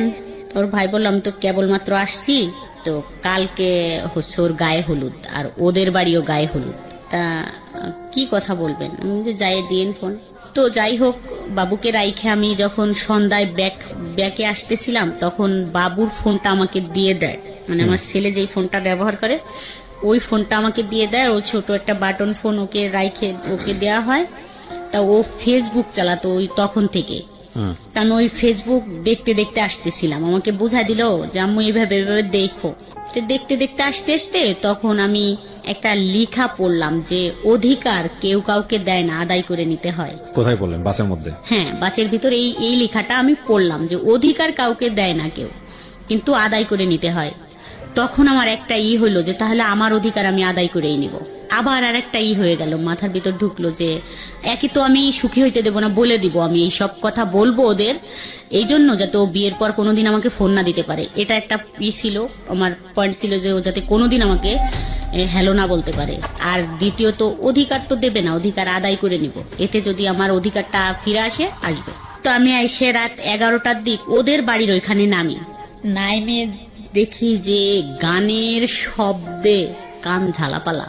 তো আমি আর ফোন টোন দিলাম না, আস্তে হাইটে বাসায় আসলাম। আইসে ঘুমাইতে পারলাম না, শুয়ে থাকলাম। খুব ভোরে উঠছি একদম ফজরে। তা আমি ওর শ্বশুর বাড়ি গেলাম, ওই যে প্রশ্ন করব যে আমি তোমাকে 4টা প্রশ্ন করলে তুমি কি উত্তর দেবে। তো যাই বললাম, ওরা মনে করলো যে আমি মনে হয় ওর কলিগ, এই জন্য দেখতে আসছি। তো যার সাথে বিয়ে সেই মেয়েটাকে ডাকলো, দেখলাম। মেয়ের মাকে বললাম যে আন্টি আমি একটু কথা বলবো, আপনি কি শুনবেন?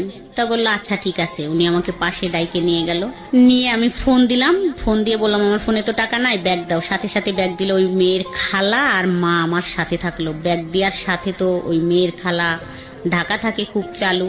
বললো যে বাহ ভালো ব্যাপার তো, ব্যাগ করতে বলার সাথে ব্যাগ দিয়ে দিল, তাইলে তো কিছু একটা আছে রং।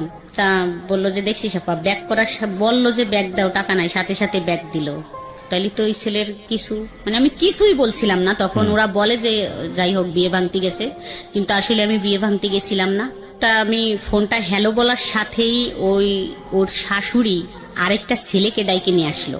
এই ঘুমের থেকে ডাইকে উঠালো, এই আই তো দেখতো এখানে এদের কি হয়েছে। তা ওই হ্যালো বললো, ব্যাগ দেওয়ার পরে হ্যালো বলার সাথেই ওরা চিল্লাচিল্লি করলে আমি ফোনটা কেটে দিলাম। কাটার সাথেই মানে ফোনটা আমার কাইরে নিয়ে গেল ওই মেয়েটা, ওর খালা শাশুড়ি। আচ্ছা, ফোনটা কাইরে নিয়ে গেলে ওখানে অনেক মেসেজ ছিল ওর দেওয়া, ওই মার্চেই, ওর বিয়ে মার্চেরই মেসেজগুলো ছিল। ওই মেসেজগুলো দেখলো, অনেকগুলো ছবি ছিল, যাই হোক আমার ছবি ছিল, ওর একসাথে ছবি ছিল, এগুলো দেখলো, কল রেকর্ড দেখলো, সবকিছু। কালকে কথা হয়েছে, আজকে কথা হয়েছে, যে কয়বার কথা হয়েছে, যাই হোক সবকিছু দেখে ফোনটা আর দিল না। আর আমাকে বলা হইলো যে তুমি কোথা থেকে আসছো। আমি তো হতবম্ব, একদম চুপ।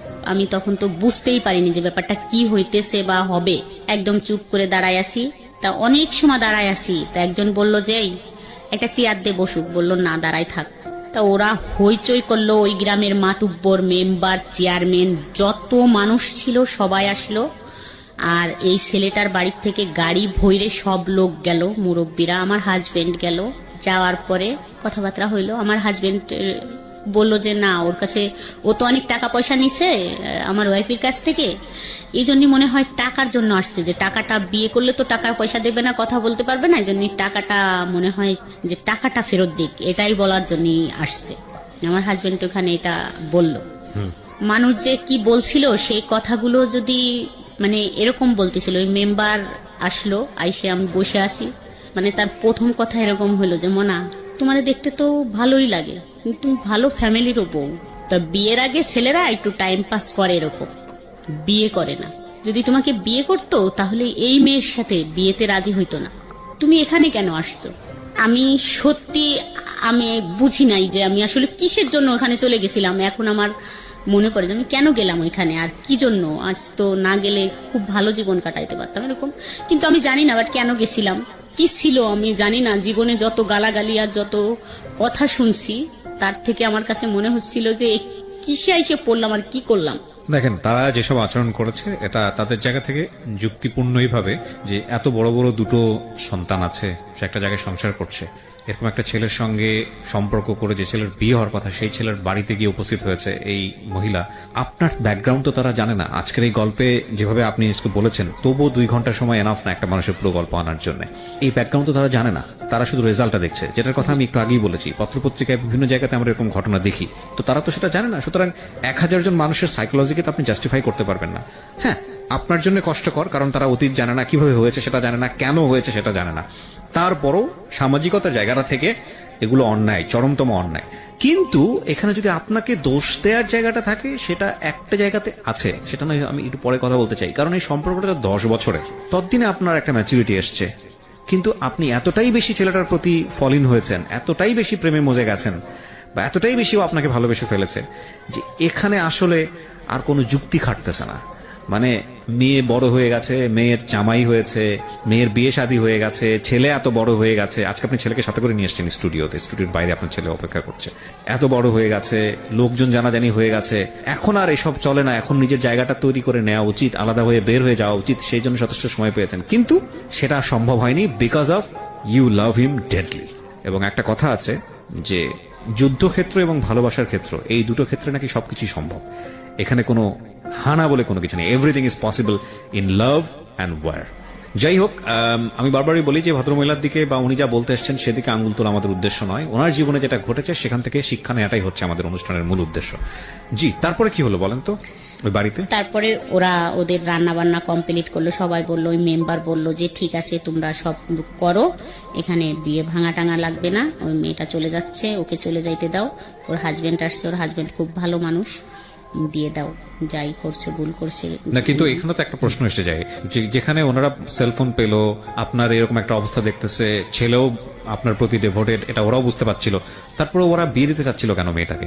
ওই ছেলেটার ওদের সঙ্গে সম্পূর্ণ কাজ কমপ্লিট হয়ে গেছে, বিয়ে ডেট পড়ে গেছে, দাওয়াত হয়েছে, মেহমানতিটা এসে গেছে, টাকা পয়সা। দেখেন, আমাদের সামাজিক দৃষ্টিভঙ্গির এই জায়গাগুলোর পরিবর্তন খুব জরুরি, খুব জরুরি। পরিবর্তন যে হচ্ছে না তা না, তবে পরিবর্তনগুলো খুব জরুরি। এটা অস্বীকার করার কোনো উপায় নাই যে একটা মেয়ের বিয়ের অনুষ্ঠান সবকিছু প্ল্যান হওয়ার পরে যখন বিয়েটা ভেঙে যায়, তখন পরবর্তীতে ওই মেয়েটার সামাজিকভাবে বিয়ে হওয়াটা কতটা কঠিন আমাদের সমাজে। তাহলে চিন্তা করে দেখুন যে এত কিছু জানার পরও কেন মানুষ বাধ্য হচ্ছে এই ছেলেটার সঙ্গে এই মেয়েটাকে মানে বিয়ে দেওয়ার জন্য। মানে আমাদের সমাজ ব্যবস্থা এই জায়গাটায় কতটা কঠিন। আমরা সামাজিক সচেতনতার জন্য এত কিছু করি, আমরা এত কিছু করি, এত এত এত বিষয়গুলো নিয়ে আসি, কিন্তু এই বিষয়গুলো আমরা কেন আনি না? এই বিষয়গুলো নিয়ে মানুষকে আমরা কেন বেশি বেশি কথা বলার সুযোগ দিই না? আমাদের এই সামাজিক চিরায়ত এই যে প্রতিবন্ধকতাগুলো একটা মেয়ের জন্য বা একটা মানুষের জন্য, এগুলো নিয়ে আমরা কেন কথা বলি না? এগুলো নিয়ে আমরা কেন ওপেন টক করি না, যাতে করে এই জায়গাগুলোর পরিবর্তন হয়? খুবই জরুরি। তো কি হলো এরপরে? ওই ছেলেটার কি হলো, আপনি যাকে লাভ করতেন? তারপরে ও ওখান থেকে ওদের তো সবাই মেম্বার বলে দিল, পরে আমার হাজবেন্ড আমাকে নিয়ে আসলো, আইনে আমার শ্বশুর বাড়িতে আমাকে রাইখে দিল, মানে বাসায় আর আনলো না। আর আমার ছেলে তো তখন ঢাকায় দিয়েই আসছে, যে শনিবারের দিন আর রবিবারের দিন এই ঘটনা। তো ও আমাকে ওই বাড়ি রাইখে আসলো, একটা টু শব্দও করে নাই, ও আমাকে মারেও নাই, গালাগালিও করে নাই, কিছুই বলে নাই, এমনকি বলে নাই তুমি কাজটা ভালো করো নাই, এরকমও বলে নাই। শুধু বলছে যে আমার সম্মানটা নষ্ট করে দিলে। ওই দিন থাকলাম না, মানে 2 ঘন্টার মতো ছিলাম। তারপরে আমি ওখান থেকে আবার চলে আসলাম, মানে আমার বাসায়। মানে আমি ওখানে দাঁড়াইতে পারতেছিলাম না। আমি বললাম যে এখানে থাকলে আমি মরে যাবানি, তারপর দেখে নেন, আমি কিন্তু এই ঘরে দিলাম, আমি গলায় দড়ি দিয়ে মরে যাব, কিন্তু আমাকে যাইতে দেয়। তা বললো ঠিক আছে, তাই তুই চলে যা, তুই কি এবার ফাজলামি করবি? আমি বলছি না, কোনো ফাজলামি করবো না, আমি জাস্ট বাসায় চলে যাব। তারপর আমি সন্ধ্যায় বাসায় চলে আসলাম। তার মানে বিষয়টা কি? মানে ফ্যামিলি থেকে শুরু করে এমন কেউ জানে না, এমন কেউ ইনভলভ ছিল না আপনাদের মধ্যে, আর আপনার হাজবেন্ড কোনো কিছু করতে পারছে না। আমার কাছে কেন জানি মনে হয় যে শাসন করা বা কোনো কিছু নিয়ন্ত্রণ করার একটা সীমা থাকে, সীমার অতিরিক্ত যখন কোনো কিছু হয়ে যায় তখন আর একটা মানুষের কিছু করার থাকে না। আইদার আপনাকে সেটা মেনে নিতে হবে অথবা জীবন থেকে সেটা ডিলিট করতে হবে। তো আপনার হাজবেন্ড মনে হয় মেনেই নিয়েছিল, এছাড়া তারা কিছু বলার থাকে না। বিয়েটা হয়েছে কত বছর ছেলেটার? 17 মার্চের 20 তারিখ। এরপরে 2 বছর আপনার যাকে উনি বিয়ে করেছে তিনি কি জানে যে আপনাদের মধ্যে? ইনফ্যাক্ট বিয়ের দিনই তো জেনে গেছে, সেটা তো আসলে নতুন করে বলার কিছু নাই। এখন আপনি কোথায় থাকেন? ওই এরকম ডিস্টেন্সে আছেন নাকি অন্য কোথাও শিফট হয়ে গেছেন? আগের জায়গাতেই আছেন নাকি শিফট হয়ে গেছেন? এখানে না, আগের জায়গাতেই আছি। মানে সেই বাসাটা ছেড়ে দিচ্ছি আমরা, ওদের বাড়ির পাশে এই বাসাটা। আমি কিন্তু অনেক সিম মানে চেঞ্জ করছি, সিম চেঞ্জ করে ফেলতাম। ও বাসায় এসে এরকম করে মানে নাম্বার নিয়ে যাইতো। তো তারপর ওই বাসাটাও চেঞ্জ করে ফেলি। ওইভাবে কথা বলে, যেখানে আমাদের দেখা যায় সেখানে দাঁড়ায় থাকে, মানে অনেক অনুরোধ করে দূর থেকে একটু ফোনটা খুলো, 1 মিনিট কথা বলে, এরকম বলে। ও বিয়ে করছিল কেন? এখন এইটা বিয়ে করছে তার বাবা মা দিছে, মানে ফ্যামিলির থেকে দিছে। তার ফ্যামিলি তো আপনাকেও এক অর্থে অ্যাকসেপ্ট করেছিল। হ্যাঁ। তারপরে আপনি যেহেতু এই সংসারে হ্যাপি ছিলেন না, তো আপনি চাইলে ডিভোর্স দিয়ে আপনি ওকে বিয়ে করতে পারতেন। ওর সংসারের দিক থেকেও একটা ধরনের সাপোর্ট ছিল, তো আপনারা বিয়েটা করেননি কেন? ও যে বললে সে ভুল হয়ে গেছে, ভুলটা কেন হয়েছে? এটা তো জানি না যে কেন করছে। ওর ফ্যামিলির থেকে এখন বলে যে আমাকে জোর করে বিয়ে দিয়েছে আমার ফ্যামিলির থেকে। আসলে কি আপনার মনে হয় এটা ওর ফ্যামিলি সেটা করতে পারে? কারণ আপনি তো ফ্যামিলিতে যাওয়া আসা ছিল আপনার। ফ্যামিলির থেকে না। আপনি আপনার বয়স কত বলছিলেন শুরুতে? 34। আমি একটা কথা আপনাকে বলি, মানে আপনার বয়সের জায়গা থেকে, অভিজ্ঞতার জায়গাটা থেকে, আমি আমার নিজের জায়গা থেকে যতটুকু বুঝেছি, প্রথমত আপনার পক্ষে কিছু বলি। আপনার পক্ষে আমি বিপক্ষে কিছুই বলিনি এখন পর্যন্ত, পক্ষে কিছু বলি। সেটা হচ্ছে যে প্রত্যেকটা মানুষের জীবনে প্রেম শাশ্বত, আসবেই, ভালোবাসাটা থাকবেই। ধর্মীয় দিক থেকে যদি ব্যাখ্যা করি সেটা অন্যরকম, কিন্তু আমাদের বিষয়টা তো আসলে আমরা তো মানুষ, ভালোবাসবোই কাউকে না কাউকে। আপনি মানুষ হিসেবে আপনার সাথে যে ঘটনাগুলো ঘটে গেছে সেখানে আপনি একটা মানুষকে ভালোবেসেছেন, এটার মধ্যে কাউকে ভালোবাসা অন্যায় কোনো কিছু না, আমি আমার জায়গা থেকে যেটা মনে করি। কিন্তু একটা বিষয় হচ্ছে কি, মানে আমি গাছের বীজ রোপণ করলাম, সে গাছটা বড় হবে, তারপরে সে গাছটার পরিচর্যার ব্যাপার আছে, তারপরে সেই গাছটাতে ফল আসবে, তারপরে সেখান থেকে বীজ হবে, সেখানে আবার নতুন একটা গাছ হবে, তাই না? এটাই তো নিয়ম, প্রাকৃতিকভাবে এটি নিয়ম। কিন্তু বিষয় হয়ে গেছে এরকম যে আপনার জীবনটা এরকম যে বীজ রোপণ হয়েছে, তার 3 দিন পরে আপনার গাছে ফল ধরেছে, এরকম একটা বিষয়। মানে আপনার জীবনের সময় পরিক্রমা এটা। কিছু জিনিস আপনি জীবনে বুঝেননি, তার আগে বাচ্চা কাচ্চার মা হয়ে গেছেন। প্রেমের আগেই বিয়ে, বিয়ের পরে বিয়ে বুঝতে না বুঝতেই, একটা মানুষ বুঝতে না বুঝতেই, একটা পুরুষ মানুষ কি, একটা স্বামী কি, সেটা বুঝতে না বুঝতেই আপনি বাচ্চা কাচ্চার মা হয়ে গেছেন। এখন এই ঘটনাগুলোর প্রেক্ষাপটে আপনার যদি জীবনের যে প্রেমটা, সেটাকে যদি কেউ আলোচনা করে, তাহলে আপনার ফিলিংসটা কেউ বুঝতে পারবে না। যে এই মহিলার 2টা বাচ্চা আছে, এই মহিলার একটা সংসার ছিল, এগুলা থুয়ে সে আরেকটা অবিবাহিত ছেলের সঙ্গে এইসব ঘটনা ঘটিয়ে বেড়াচ্ছে। আমাদের সমাজটা এরকমই। কিন্তু এগুলো বাদ দিয়ে যদি আপনার বয়সটাকে চিন্তা করে, এগুলো বাদ দিয়ে আপনি কোন পরিবেশে বড় হয়ে একটা মানুষের প্রতি ফলিন হয়েছেন সেটাকে যদি চিন্তা করে, তাহলে আপনার প্রতি মানুষের একটা অন্য ধরনের সিম্প্যাথি গ্রো করবে। এখন কথা হচ্ছে, আমরা তো চাইলেই আমাদের সমাজটাকে অস্বীকার করতে পারি না, আমরা তো চাইলেই আমাদের পরিবারটাকে অস্বীকার করতে পারি না। কিছু জিনিস মানুষ দুনিয়াতে পায়, কিছু জিনিস মানুষ দুনিয়াতে পায় না। তো সেই জায়গাটা থেকে আপনার যদি স্যাক্রিফাইসের বিষয়টা প্রশ্ন আসে, বা আপনার দিকে যদি এইভাবে বিষয়টা বলে কেউ যে না, বুঝলাম আপনি ক্লাস 7-এ পড়ুয়া বয়স, 16, 13, 14 বছরে আপনি ওটা বুঝতে পারেননি, কিন্তু রাইট নাও আপনি 34, আপনি এখনো যখন গল্পটা বলতেছেন তার জন্য টপ টপ করে আপনার চোখের পানি পড়তেছে। এইটা তো বেমানান, এইটা তো অন্যায়। এই জায়গাটায় যদি কেউ আপনাকে প্রশ্ন করে, তাহলে এই প্রশ্নটা অযৌক্তিক হবে না। তো আমাদের প্রত্যেকেরই জীবনই না, মানে কোনো না কোনো দিক থেকে অপূর্ণ। আপনি মনে করে নেন যে আপনি যে কাজটা করছেন, যেটা হয়েছে, এটা আপনার জন্য ছিল না, এটা একটা ট্রায়াল লাইফ ছিল, এবং এটা আপনার অপূর্ণতায় থাকবে। কিন্তু এত কিছুর মধ্যেও আল্লাহ কিন্তু আপনার সেফ সাইড অনেক কিছু রেখেছে, বিশেষ করে আপনার ছেলে মেয়ে এবং বিশেষ করে আপনার হাজব্যান্ড। যাই কিছু হোক না কেন, এই মানুষটা আপনাকে সাপোর্ট দিয়েছে, একটা পর্যায়ে সাপোর্ট দিয়েছে, নইলে 20 বছর আপনার সঙ্গে থাকার কথা না, যত দুর্বলতায় থাকুক না কেন। আমার মনে হয় যে এখানে আপনার নিজেকে এখন অনেক বেশি শুধরে নিয়ে সামনের দিনগুলো দেখা উচিত। ও তো ওইখানে সুখী নাই আর। এই ছেলে আমাকে দেখেন কিভাবে ব্ল্যাকমেইল করে চলছে এখন, এটাই আমি বলতে আসছি। ও তো অবশ্যই শুনবে, ও আমাকে এখন কিভাবে ব্ল্যাকমেইল করে যাচ্ছে, এটা খুব ভয়ঙ্কর। না, ব্ল্যাকমেইল বলতে মানে কি, আপনার কোনো কিছু সে ফাঁস করে দিবে বা এরকম কোনো কিছু? এরকম ব্ল্যাকমেইল না, যেমন আমার ইমোশনাল ব্ল্যাকমেইল। আমি এখানে আপনাকে একটা আনসার আমি আপনাকে দিতাম, এই যে এই আনসারটা দিয়ে অনুষ্ঠানটা শেষ হয়ে যাবে। ও আপনাকে সারাটা জীবন এই কাজটা করবে, কারণ আপনার দিক থেকে গল্পটা আমি শুনেছি, এই বিয়ে করার পেছনে ও যার একটা বিয়ে করেছে সেখানে আপনার কোনো ফল্ট ছিল না, আপনার কথা যদি আমি বিশ্বাস করে নিই। ও ওর মতো করে একটা বিয়ে করেছে, সে কোনোভাবেই এটা প্রমাণ করতে পারবে না যে সে রাইট ছিল তার জায়গাটা থেকে। আপনি আপনার জায়গা থেকে আপনার একটা বড় ধরনের ডেফিসিট ছিল, আপনি ফলেন হয়ে গেছেন, বুঝলাম আমি, সেটাও ভুল, ভয়ঙ্করতম ভুল। কিন্তু সেই ভুলটা যে আপনি করছেন সেটা তো আপনি বুঝে নিন, তার আগে আপনি ভুল করে ফেলছেন। কেউ আপনাকে সেই শিক্ষাটা দেয়নি, পারিবারিক সেই শিক্ষাটা ছিল না, সামাজিক সে অবস্থাটা ছিল না, কিন্তু ওর তো এই শিক্ষাটা থাকা উচিত ছিল। এবং বুঝলাম ও 2 দিনের জন্য ঘটনা ঘটে গেছে, হঠাৎ করে ঘটে গেছে না, এটা 12 বছর ধরে কন্টিনিউ করেছে, 12-13 বছর ধরে কন্টিনিউ করেছে। এবং একজন, আমি আবারও বলছি, পবিত্র কোরআনের হাফেজ সে, এবং দিন এলেম চলা মানুষ, আপনাকে জ্ঞান দিত ধর্ম সম্পর্কে, এটা করো, ওইটা করো, এটা মেনে চলো, তার পক্ষে এটা করাটা উচিতই হয়নি, এবং এটা ভয়ঙ্করতম অন্যায়, ভয়ঙ্করতম পাপ। তো সেই জায়গাটা থেকে আপনাকে আমি শুধু একটা কথা বলছি, তাকে আমি জাজমেন্টে না নেই, এটা ভয়ঙ্কর, এটা অন্যায় হবে। আমি আপনাকে যেটা বলতে পারি, সে সারা জীবন এরকম করুক, আপনাকে ধরে নিতে হবে যে না, এই দরজাটা আমি বন্ধ করে দিয়েছি, এই দরজা আর কখনোই যেন ওপেন না হয়। কারণ এই দরজা যদি ওপেন হয়, এই দরজা একদম জাহান্নাম, এবং এই দরজা মানেই হচ্ছে যে অশান্তি অশান্তি অশান্তি আর অশান্তি। শেষ বেলায় এসে যারা শুনলেন তাদের উদ্দেশ্যে একটা কথাই বলতে চাই, আমি অনেক কথা বলে ফেলেছি আজকে, প্রয়োজন ছিল বলেই, যে কেউই আসলে খারাপ না, আমাদেরকে পরিস্থিতি বাধ্য করে খারাপ হওয়ার জন্য। আর সবসময় একটা কথা মনে রাখবেন, আপনি যার দিকে আঙ্গুল তুলছেন, যাকে আপনি খারাপ বলছেন, যাকে আপনি একদিনের জন্য কষ্ট দিচ্ছেন, এমনও হতে পারে তার বিশেষ কোনো গুণ আল্লাহর কাছে এত প্রিয় যে আল্লাহ তাকে ক্ষমা করে রেখেছেন বা আল্লাহ তাকে ক্ষমা করবেন।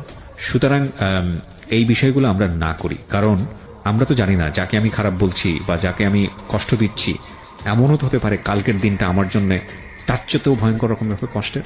আর ওই সেদিন এক ফ্রেন্ডের সঙ্গে গল্প করছিলাম যে কোনো অপরচুনিটি আসলে তার জন্য না, যে কোনো অপরচুনিটি মানে আমার ক্ষেত্রে যে কোনো অপরচুনিটি আসলে আমার জন্যই। যেমন ধরেন একজন ভিক্ষুক মানুষ, সে যদি এসে আপনার কাছে হাত পাতে, আপনি যদি মনে করেন যে ভিক্ষুককে 10 টাকা দেওয়া মানে হচ্ছে ভিক্ষুককে হেল্প করা, দ্যাট ইজ অ্যাকচুয়ালি রং। কারণ ওই 10 টাকা দেওয়া মানে আপনি নিজেকে হেল্প করলেন, if you believe religion.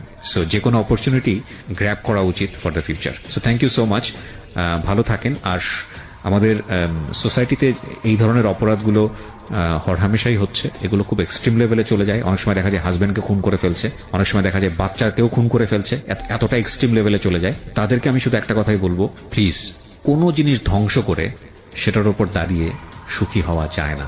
So do not do this.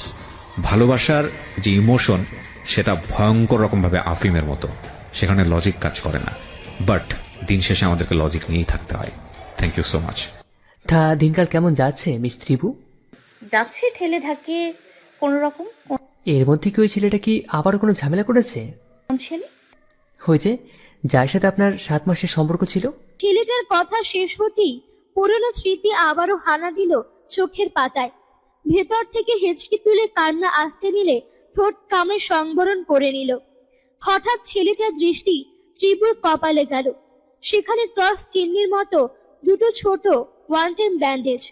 ব্যস্ত ভঙ্গিতে জিজ্ঞেস করলো, আপনার কপালে কি হয়েছে? ত্রিভু চটজলদি কপালে হাত দিয়ে আমতা আমতা করে বলল, তেমন কিছু নয়, দরজার সাথে লেগে ফেটে গেছে। ত্রিভু জানে সে মিথ্যে বলছে, তাই বারবার তার ঠোঁট দুটো কেঁপে উঠছিল। চোখ তুলে ছেলেটার দিকে তাকাতেই দেখলো ছেলেটা সন্দেহ দৃষ্টিতে ওর দিকে তাকিয়ে আছে। ওর কথা যে সে বিশ্বাস করেনি তার দৃষ্টি দেখে বোঝা যাচ্ছে। বড় করে একটা দীর্ঘশ্বাস ছেড়ে ছেলেটা বলল, আমি মিথ্যাটা শুনতে চাইনি, সত্যিটা বলুন। ত্রিভু কিছুটা চমকে উঠলেও ছেলেটাকে বুঝতে দিল না। মিথ্যে বলে লাভ হবে না বলে বড় করে একটা তপ্ত নিঃশ্বাস ছেড়ে প্রথম থেকে সবটা বলে দিল। হিমেলের কথা, তার ফুপুর বলা কথা, সাথে চুলের মুঠি ধরে থাপ্পড় দিয়ে যে দরজার সাথে লেগে কপাল ফেটে গেছে তাও বাদ রাখল না। সব শুনে ছেলেটার চোখ দুটো ধপ করে জ্বলে উঠল। রাগে তার কপালের রগ ফুলে উঠেছে। শক্ত গলায় বলল, আপনি কেন নিজের সাথে হওয়া অন্যায়ের প্রতিবাদ করে না? এখন নিশ্চয় বলবেন ওরা আপনাদের গ্রাম থেকে বের করে দেবে, তাই তো? আসলে আপনি চুপ করে থাকেন বলেই ওরা এমন সাহস পায়। আপনি যদি প্রতিবাদী হন তাহলে সেটা সেই সাহসটা আর পাবে না। দুর্বলের উপর সবলটা সবসময় অত্যাচার করে। আপনি নিজেকে তাদের কাছে দুর্বলতাভাবে প্রকাশ করছেন, যাতে তারা আপনার সাথে অত্যাচার করতে পারছে, আপনার উপর দোষ চাপিয়ে দিতে পারছে। আর কত দুর্বল থাকবেন বলুন? এবার প্রতিবাদী হন, নিজের সাথে হওয়া অন্যায়ের প্রতিবাদ করুন। আপনি প্রতিবাদ করলে কি আপনার ক্ষতি করতে দুইবার ভাববে। ত্রিভু মুগ্ধ চোখে ছেলেটার দিকে তাকালো। আচ্ছা, ছেলেটার মধ্যে কি জাদু আছে?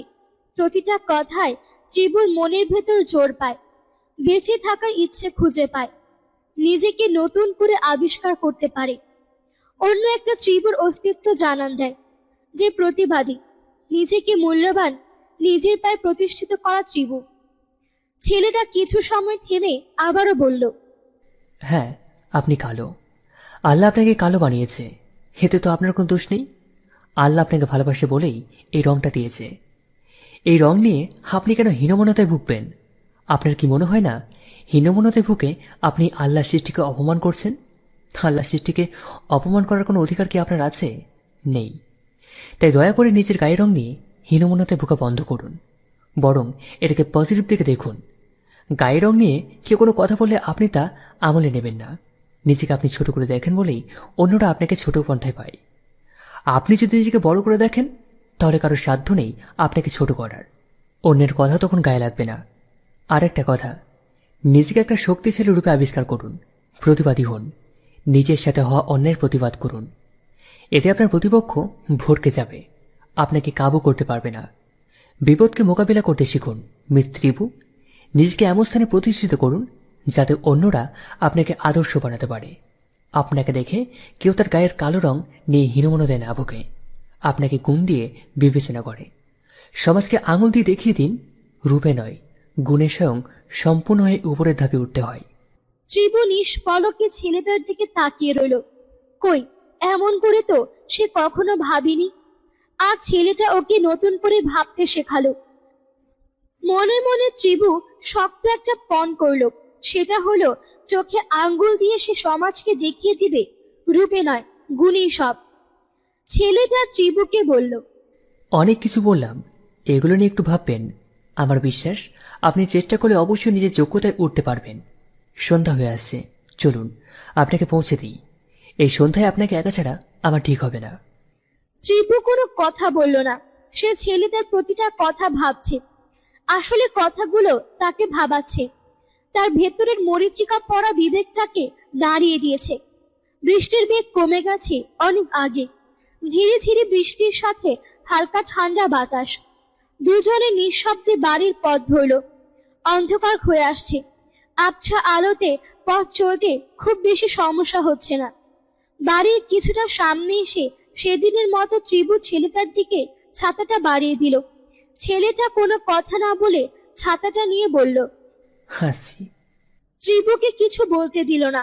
সে চায় ত্রিভু তার কথাগুলো ভাবুক, ভেবে সিদ্ধান্ত নিক, যাতে ভবিষ্যতে কেউ তাকে হেনস্থা করতে না পারে। সে একাই নিজের সাথে হওয়া অন্যায়ের প্রতিবাদ করতে পারে। ত্রিভু ভাবতে ভাবতে বাড়ির সামনে চলে এলো। যখন ধ্যান ভাঙলো, তার মনে হলো ভেতরের সত্তাটাকে জাগিয়ে দেওয়ার জন্য ছেলেটাকে একটা ধন্যবাদ দেওয়া উচিত। তখনই সে চটজলদি পিছু ঘুরল। আজও তাকে অবাক হতে হলো, কারণ আজও পেছনে কেউ নেই। এত দ্রুত সে গেল কি করে? পেছন থেকে কারো ডাক পেতেই দ্রুত পেছনে ঘুরল মারিয়া। তার বেস্ট ফ্রেন্ড মুনকে দেখে থমকে দাঁড়ালো। কতদিন পর দেখা। মুন দৌড়ে এসে মারিয়ার উপর ঝাঁপিয়ে পড়ল। মারিয়াকে ছেড়ে অভিমানী ভঙ্গিতে বলল, মারিয়া দীর্ঘ শ্বাস ছেড়ে বলল, আর খবর? দুজন কলেজের ভেতরে রাস্তা দিয়ে হাঁটতে হাঁটতে বলল, তোকে তো গতকাল কলে সব বললাম। আব্বু আম্মু অনেক টেনশনে আছে। আব্বু তো আমাকে মামা বাড়ি পাঠিয়ে জন্য রীতিমতো যুদ্ধ শুরু করে দিয়েছে। এত ভনিতা না করে বলে ফেল। মারিয়া হাঁটা থামিয়ে কপট রাগী গলায় বলল, তুইও শুরু করলি? প্লিজ মন, থাম তুই। দয়া করে ফালতু বক বকানি থামা। আমার এসব আর ভালো লাগছে না। আমি মোটেও ভীতু নই। আমিও দেখতে চাই হিমেল কি করতে পারে। আমাকে চিনে না। ও যদি শের হয়, আমিও শের।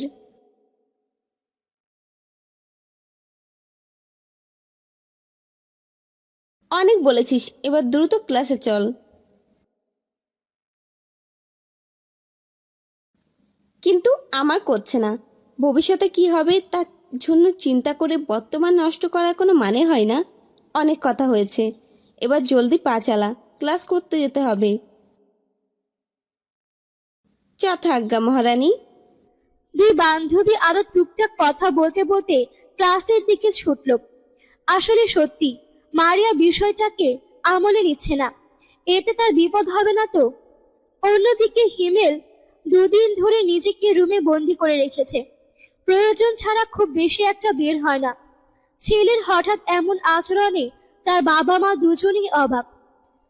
প্রতিদিনের মতো আজও তার মা রুমকি বেগম দরজায় খাবার নিয়ে দাঁড়িয়ে আছেন। দুপুর গড়িয়ে বিকেল হতে চলল।